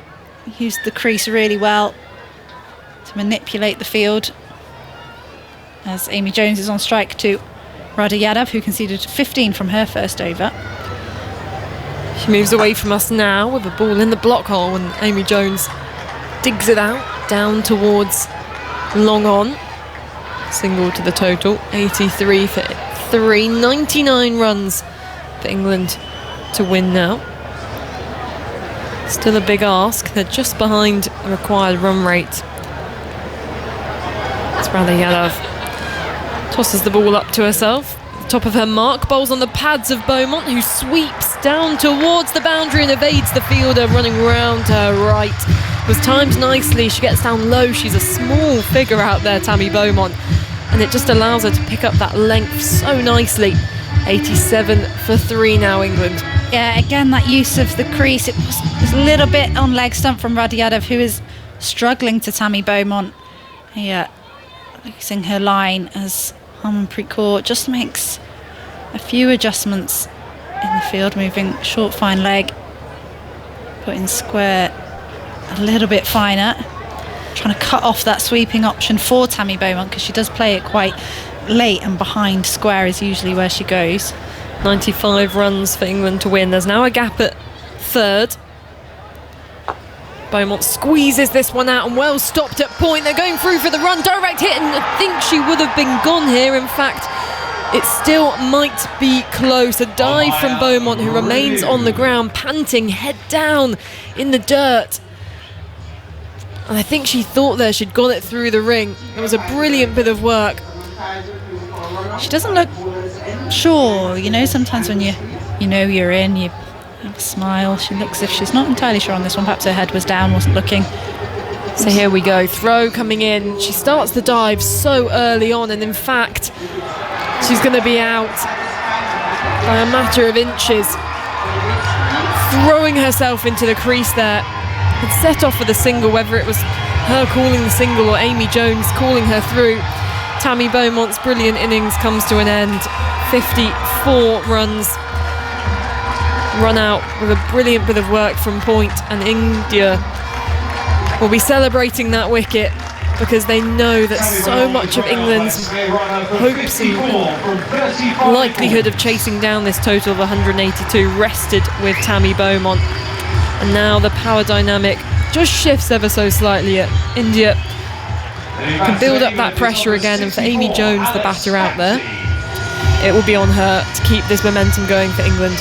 Yeah, brilliant innings from Tammy Beaumont, but fantastic bit of work in the field from Sneh Rana with the swoop and the throw. Tammy Beaumont wasn't that short, but also Radiadov getting to the stumps, taking the bails off just in time. We were speaking about India's fielding, which, you know, we've seen it as an area of weakness for them in the past, which has let them down a lot, but their ground fielding in this match in particular has been really, really efficient. Just seeing a replay of that run out, and Tammy Beaumont, she played the shot, was a few steps down, looked up to see Amy Jones running towards her and kind of shrugged her shoulders and kept going. As the new batter, Alice Capsey. Well, she was at the non-striker's end, so Amy Jones gets a single. Capsey now to face her first ball. 88 for 4, England requiring 94 more runs. But, you know, if I was Tammy Beaumont there, I'm sending Amy Jones back. You're the set batter. And I appreciate in the moment it's sometimes so hard to say no and risk running out your partner, but a tough one for her as Capsey going back to Radiadov. Just gets trapped at the crease there. Yeah, and Amy Jones will know now that she's got to be there at the end for England if they're going to get over the line here. She's got to take responsibility, having played her part in that run out. Capsey works this down towards long on. Fielded by Amanjot Kaur. Single to the total, 94, 93 correction runs required, 48 balls left. So Amy Jones on 16 off 19 balls, Alice Capsey, the new batter in the middle, and probably the last of the established batters for England, with Emma Arlott, the all-rounder, carded to come in next. Just watching the replay of that throw from Sneh Rana, she was on her knees as she threw the ball in one movement.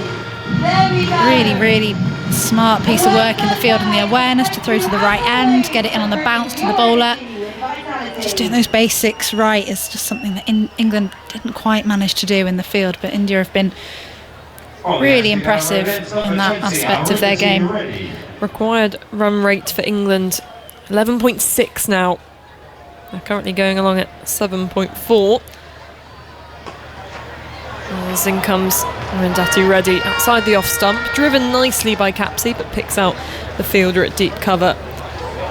90 for 4, 92 runs required.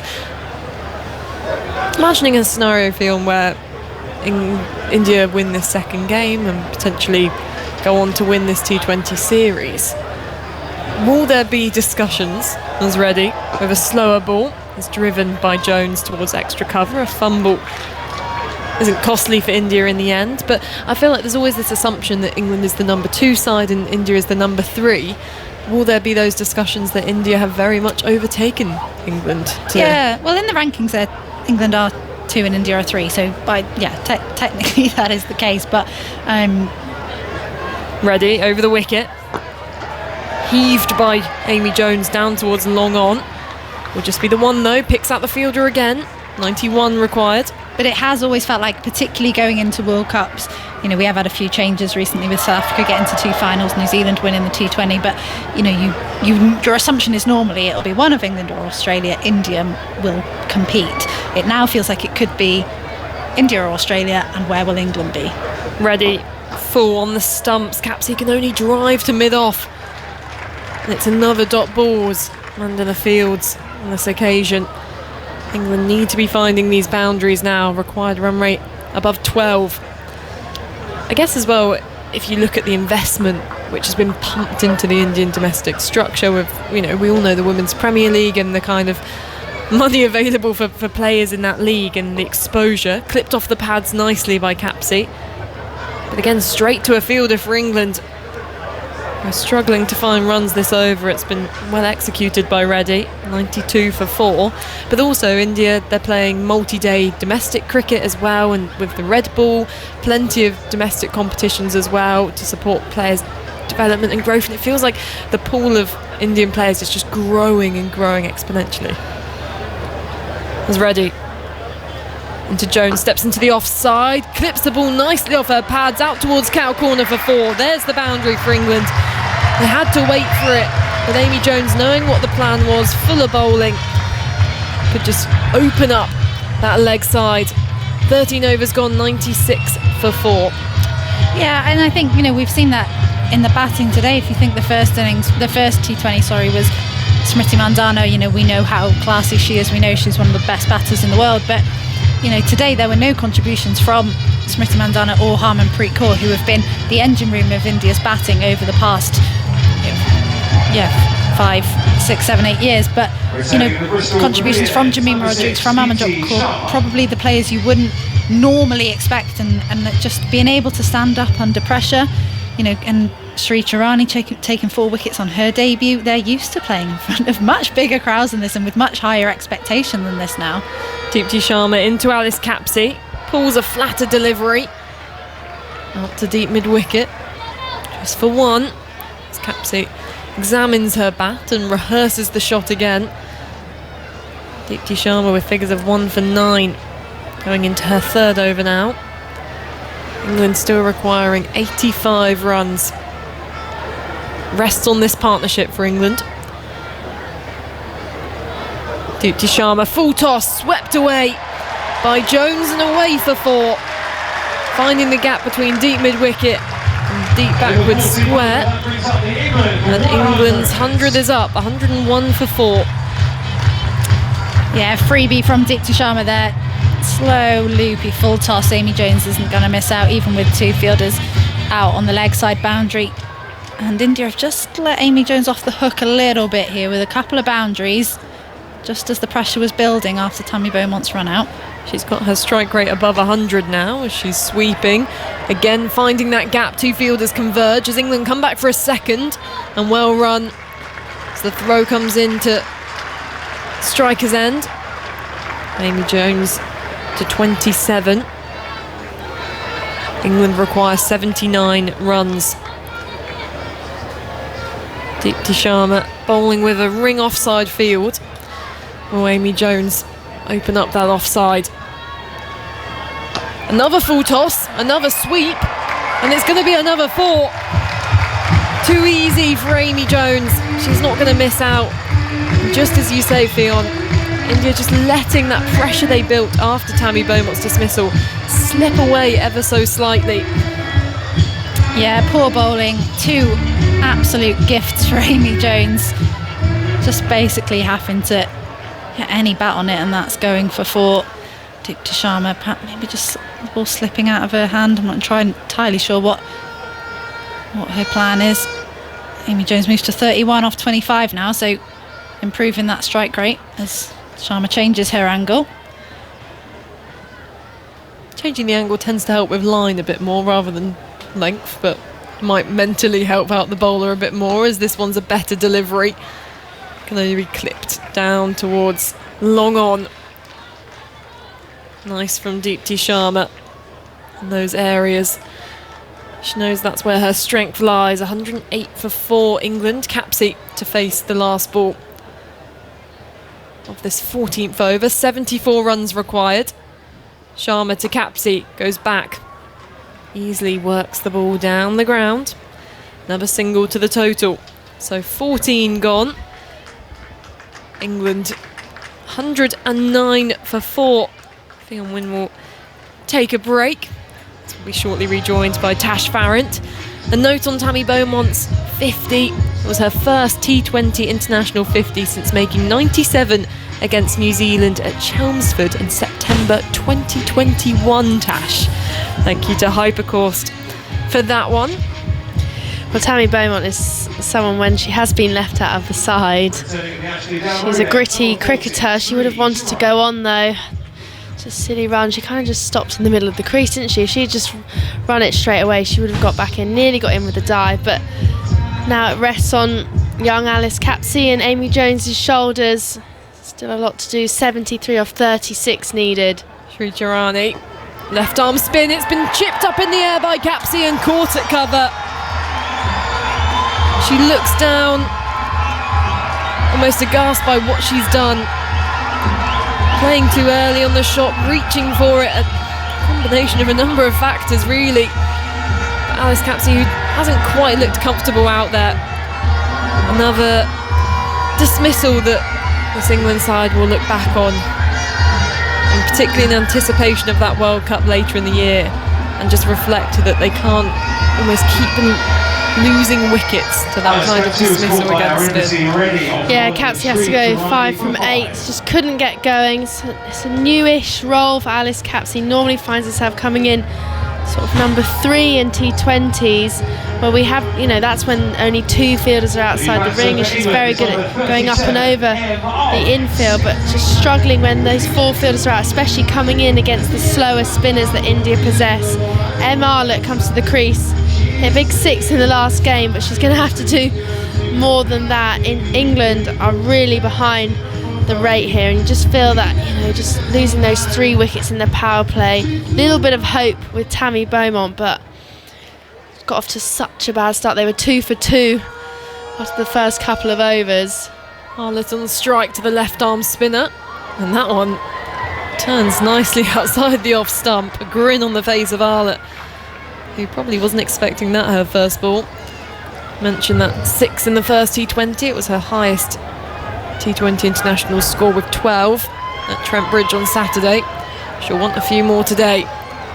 It's going forwards to this one, playing around the pad and fielded by Durrani in her follow through. 109 for 5 England, halfway through this 15th over. 73 more runs required.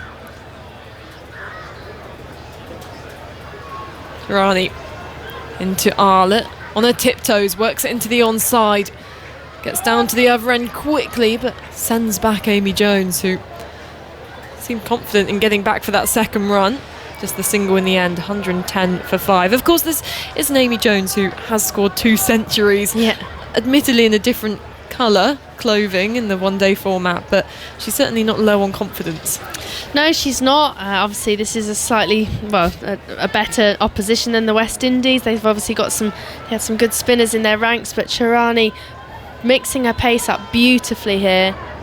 She's into Jones, and she chips it back to her, caught and bowled.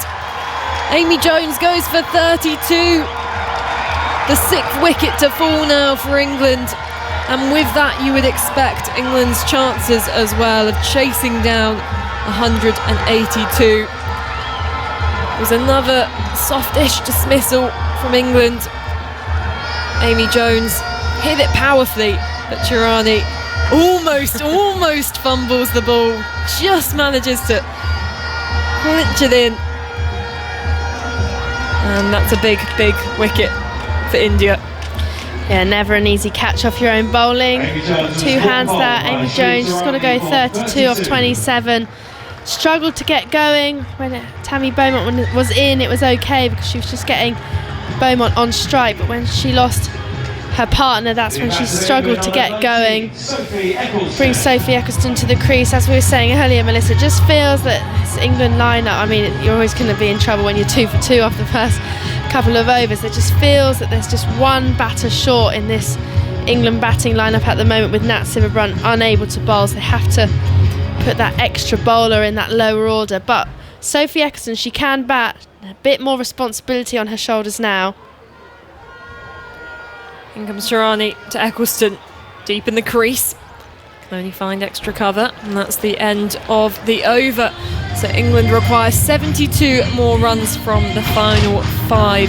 Tash, I mean, do you see a scenario where after this game, potentially India 2-0 up, they look at this lineup and think, bring Paige Schofield in for maybe an Alice Capsey, just to kind of change things up? Get your thoughts on that. And then for the final 5, you'll be joined by Henry Moran. Yeah, I mean, it's tricky, isn't it? Because you don't want to sort of lose faith just after 2 games. But Alice Capsey struggled with runs as well in the West Indies series. Paige Schofield, she's been churning them out as well this domestic season, but also for the last couple of seasons, so she'll be waiting in the wings, eager to go. Start of a new over. England in all sorts of trouble. Ireland is 1 from 3. She's now 2 from 4, and England find themselves 111 for 6. Tash. Oh no. It's what we saw in the winter, isn't it? It is a bit. I do think India are they look, I mean, it's early days, isn't it, in the series, but they do look like a much improved side. I think they're out bowling England's spinners just simply because they are attacking those stumps, where England's spinners just gave too much width either side of the wicket today. Tossed up, driven back towards the bowler. And then with the bat, I just think, you want your openers to get off to a good start, especially when India posted a good score on the board, but they just look a little bit tentative out there. Next delivery is on the money, and Eccleston will drop into the offside, sprints through for 1. She'll get that single as well, and there could have been another run on offer, but understandably the England duo running as hard as they could.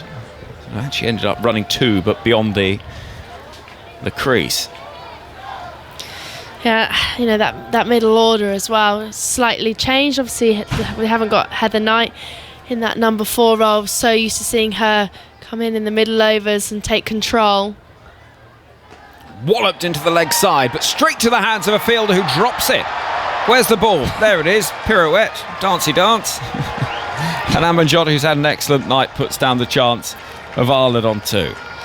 Yeah, she'll be disappointed with that because she looks like a gun fielder, so quick across the ground. I actually think she thought this was not coming as quickly towards her. Emma Arlott got a good piece of that. It just almost hit Amanjot Kaur, and then she didn't quite know where the ball was. It was under her feet. Next delivery driven along the ground into the offside this time. No run there. Harmanpreet will pick up at extra cover. We've seen some bad drops tonight. Tammy Beaumont with a shocker. That was poor. Yeah, Where's the ball? I think, she's almost saying it went into the lights, but it's too low to get in the lights, I think, that one. Hit with a bit of fade on it from Sophie Eccleston, who'll bustle through for 1, but only 1. Fielded by Jemima Rodrigues down below us. And for those of us that are interested, after 16 overs, England 114 for 6, chasing 182. The win predictor currently has England at 1.64. Yeah, I think it's probably about right, to be honest. Yeah, I agree with you. Might be a bit generous, that, Might actually. be. Do you want a last fact for the day? Yes. I learned so much with you. When we went to Dubai with Dan Norcross, it was like an awakening in not that useful facts for me. Well, I was listening to a podcast the other day, and they talked about the difference between a million, a billion, and a trillion. Right. A million seconds ago is mid-June. Right. A billion seconds ago is 1991. What? A trillion seconds ago is 30,000 BC. What podcast were you listening to? It was one about trade rates and investment in things. Yeah, I love those sorts of podcasts. They're right up my street, actually. 114 for 6. Anyway, I don't know why digress. Anything to Is try. it on the No Balls podcast, that one? I can guarantee not. Available on BBC Sounds on the Test Match special stream. Eccleston swinging across the line and missing. And there is more frustration for Sophie Eccleston, who went wicketless earlier on today. And her introduction back into the England side has not seen an upturn in performance. Well, you can't really upturn from 6 out of 6, I suppose, against West Indies, but... No, it's not been like her first introduction to international cricket, where she took to it like a duck to water, but I think that just shows the standard of, this Indian side at the moment. They didn't let her bowl at them in the first game. They didn't let her bowl today. They look hungrier, India. They do, and they're swarming the bat. They look athletic. Their bowlers have been so disciplined, not really straying off the stump much. Amajot running into Eccleston, who swings across the line. She'll get a single at least. And look, there you go, Shafali Verma, somebody whose fielding performances have often been criticised in the past, putting body on the line, saving a couple of runs. England do get 2, but only 2, as it goes towards short fine leg off an inside edge. 116 for 6. Yeah, and they're being clever as well. Jemima Rodriguez, she's been going from cow to cow pretty much all game outside of the power play. So they're making sure that they get their key fielders, whatever that means from a running point of view, in the right positions. Amajot running into bowl to Sophie Eccleston, who hits that a mile in the air. And she's getting at a big old 6 as well. That's a good shot. It goes launching away over square leg, and Dipti Sharma could only watch it sail past like a cricketing comet. 122 for 6. Yeah, so quick to pick up the length there, Sophie Eccleston. We know she's a brilliant 6 hitter. We haven't seen her recently playing that much cricket, but just dropped it slightly short. Amanjot Kaur, she's not the quickest or tallest of bowlers, so Sophie Eccleston picked that up brilliantly. She needs lots more of those. Well, in comes Amajot once again. Fuller this time, beats the edge of Eccleston's bat. That's a good delivery. It wasn't the quickest, but it was just right on that awkward length. 122 for 6. Yeah, and actually, I think India have been really good. It's just Reddy as well as Amanjot Kaur finding that best length. I feel where sort of Amanjot Kaur and Jemima Rodriguez got going, that's where England served up a couple of half volleys. They looked like they were trying to go for that Yorker length, and they just were missing slightly short. It's not easy to hit that Yorker every single time, but they would. Whereas India, they haven't strayed to that half volley length. Eccleston again gets underneath it. Into the leg side it goes. Dipti Sharma runs round and can't stop it. Eccleston moves to 14 from 10. It's a good shot. Helping the ball on its way and round the corner. The England target 182. We've got a ball left of the 17th over, and it's 126 for 6. 12 off this over so far. Yeah, nice pick up again from Sophie Eccleston. Actually, that's stayed pretty low. She's done well to get as much as she did on that.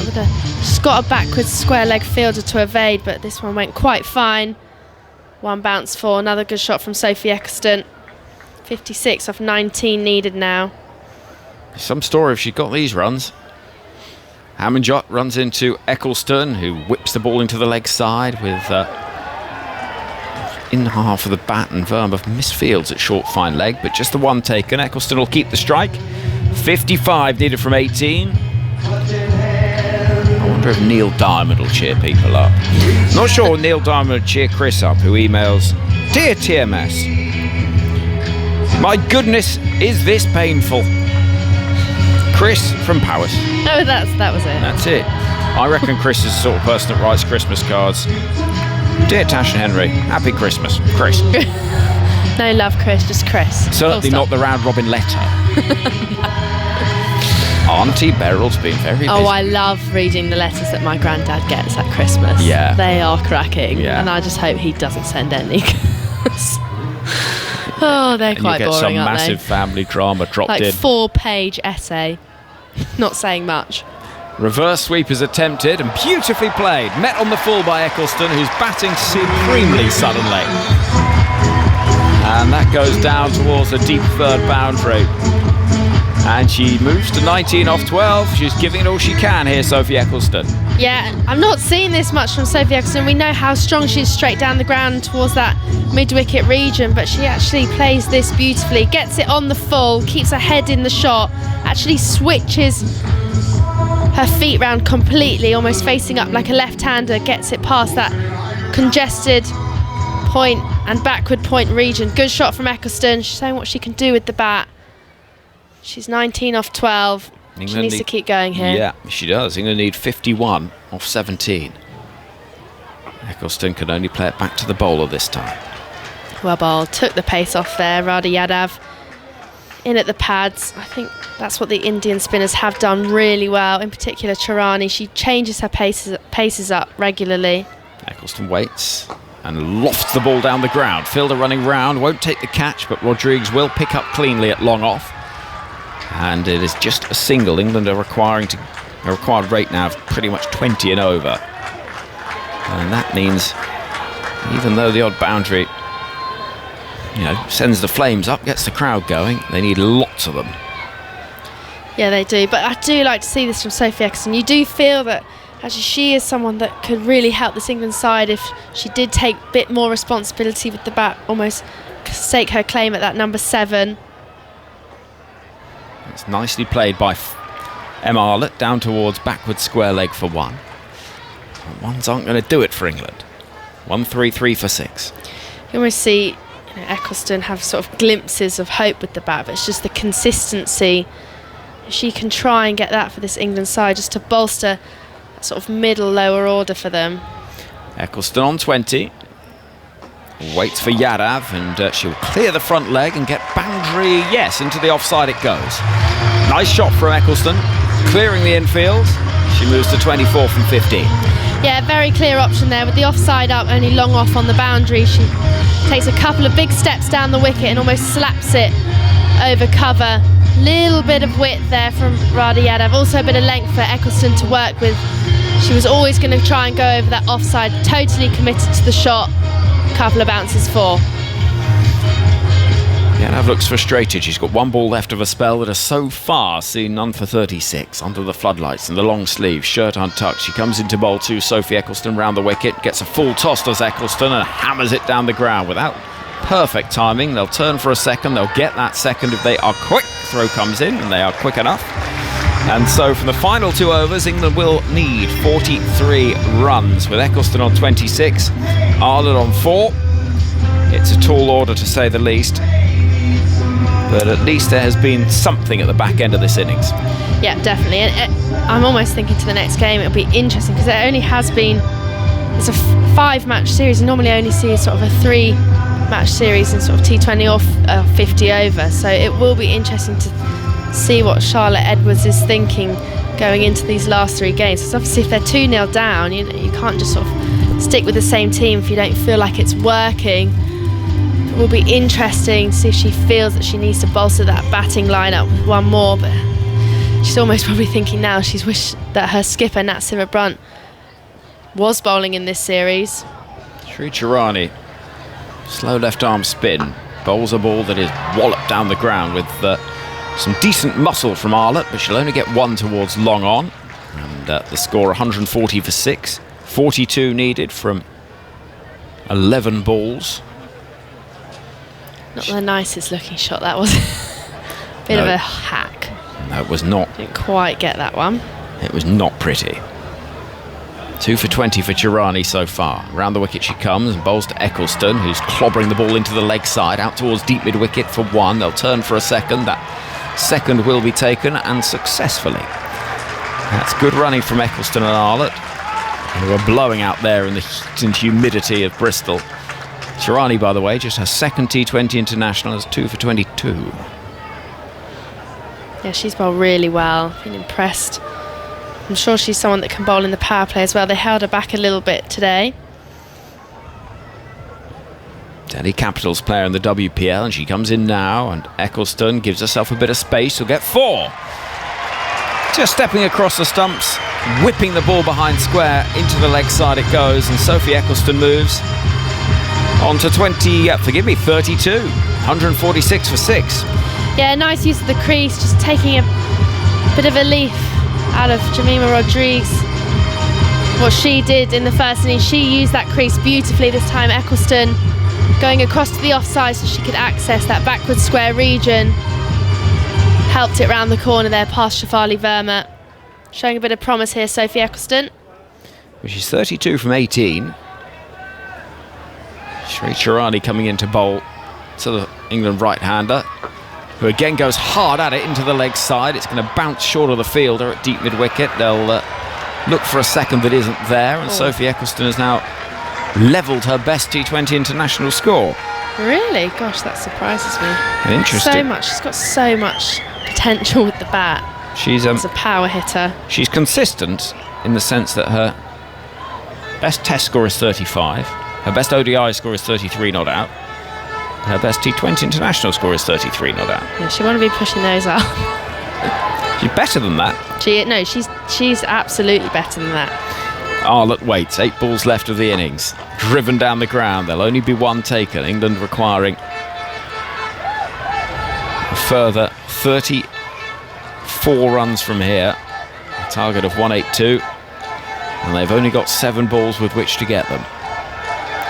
Yeah, pretty glum looking England bench. Just looking there on our screen, Tammy Beaumont, Charlotte Edwards and Danny White-Hodge played a lot of cricket together. Now Charlotte Edwards, the coach of this England side, they'll be disappointed how they've started this series for sure. Chirani's final ball, bowling to Eccleston, who's chipped the ball back in the air towards the bowler. It drops short of Chirani, and the over ends with a dot ball. She finishes 4 overs, 2 for 28. Eccleston are currently unbeaten on 33 off 20. Arlott 6 from 8. And the score 148 for 6 after 19, chasing 182. And India on the verge of taking a 2-0 lead in the series. Yeah, I've been so impressed with India. In particular their fielding, which we've mentioned a few times, haven't we, Henry? I feel like fielding is something that you can really control. I think it sets the tone. It kind of shows where you are as a side, sort of mentally, and how together you are as a team. I think India look like they have really worked on their fielding and their athleticism. Just watching how all of the fielders move, especially sort of backing up, getting off the rope. Harmanpreet Kaur looks very engaged, always chatting to her bowlers. Risha Ghosh just making sure that deep mid-wicket, even though India look like they're going to easily, comfortably win this game, just making sure she's got her boundary fielders in the right position. They look on. Dipti Sharma off spin round the wicket. Bowls to Arlott, who smacks the ball across the line out towards deep mid-wicket, but only for 1. It was a well-struck shot. She's only going to get a single. And the crowd now know the mathematics of this do not work in England's favour. The game now officially India's unless Dipti Sharma bowls no balls or wides. And they're going to take a 2-0 lead in this series and take some coming back from for England. This has been a bump back down to earth for Nat Sivabrunt and Charlotte Edwards. There'll be plenty of reaction across the BBC to this defeat. And no doubt you'll be able to have your say in the comments section on the BBC Sport website and app. And I know you like to do that. Don't think that'd be very pleasant reading. Eccleston on 33. Gets wide down the leg side it goes. Oh, there you go. Hello. Spice it up. 150 up for England, 150 for 6, chasing 182. They've got 5 balls with which to score 32 runs. Dipti Sharma bowls a full toss, which Eccleston will help round the corner to get a single. A move to 34 not out, her highest T20 international score. The horns are blaring to our right. Yeah, the Indian fans are loving it. It's just sitting outside the middle overs of this second innings, and it's a great atmosphere at Bristol. The crowds come in good numbers, especially Indian fans as well. They're loving what they're seeing from their team. Dipti Sharma to M. Arlott, gets a full toss. Smacked away, into the leg side it goes. That's either 4 or 6, it's 4. Not a great ball that from Dipti Sharma. And it was put away by the England number 8. Was that another full toss from Dipti Sharma? Because she's bowled 3 of those tonight. Just hasn't got... Yeah, another full toss from Dipti Sharma. I think that's her 4th one tonight. I'm pretty sure 3 out of the 4 have gone for 4 in that region between square leg and mid-wicket. So she hasn't quite got her lengths right, Dipti Sharma, but the rest of her bowlers have been very good tonight. So she's sort of gone under the radar a little bit. She'll want to finish better with these last 3 balls. Bring the win home for India. Dipti Sharma again, round the wicket. To bowl to Arla. That's a better looking ball. It's a nice looking shot though. Hit very firmly along the ground out towards Amanjot, who will pick up and the crowd rise again, enjoying that with 2 balls left. 182 the target, England 156 for 6 are going to lose this game. And those India fans are delighted. They are loving it. Here is the Deepti energy. Sharma. And defended by Eccleston. It was in the block hole. Redinka. I think I remember once Jenny Gunn leaving a ball in the last over of a T20. Nice. Oh, it was madness. Deepti Sharma then, final ball of this game. Bowls to Eccleston, it's chipped into the leg side. It'll probably just be the 1 run. England will turn for the second as the throw comes in, it is. And England have been beaten by India once again. A performance with some of the negativity that we saw in the winter, I have to say.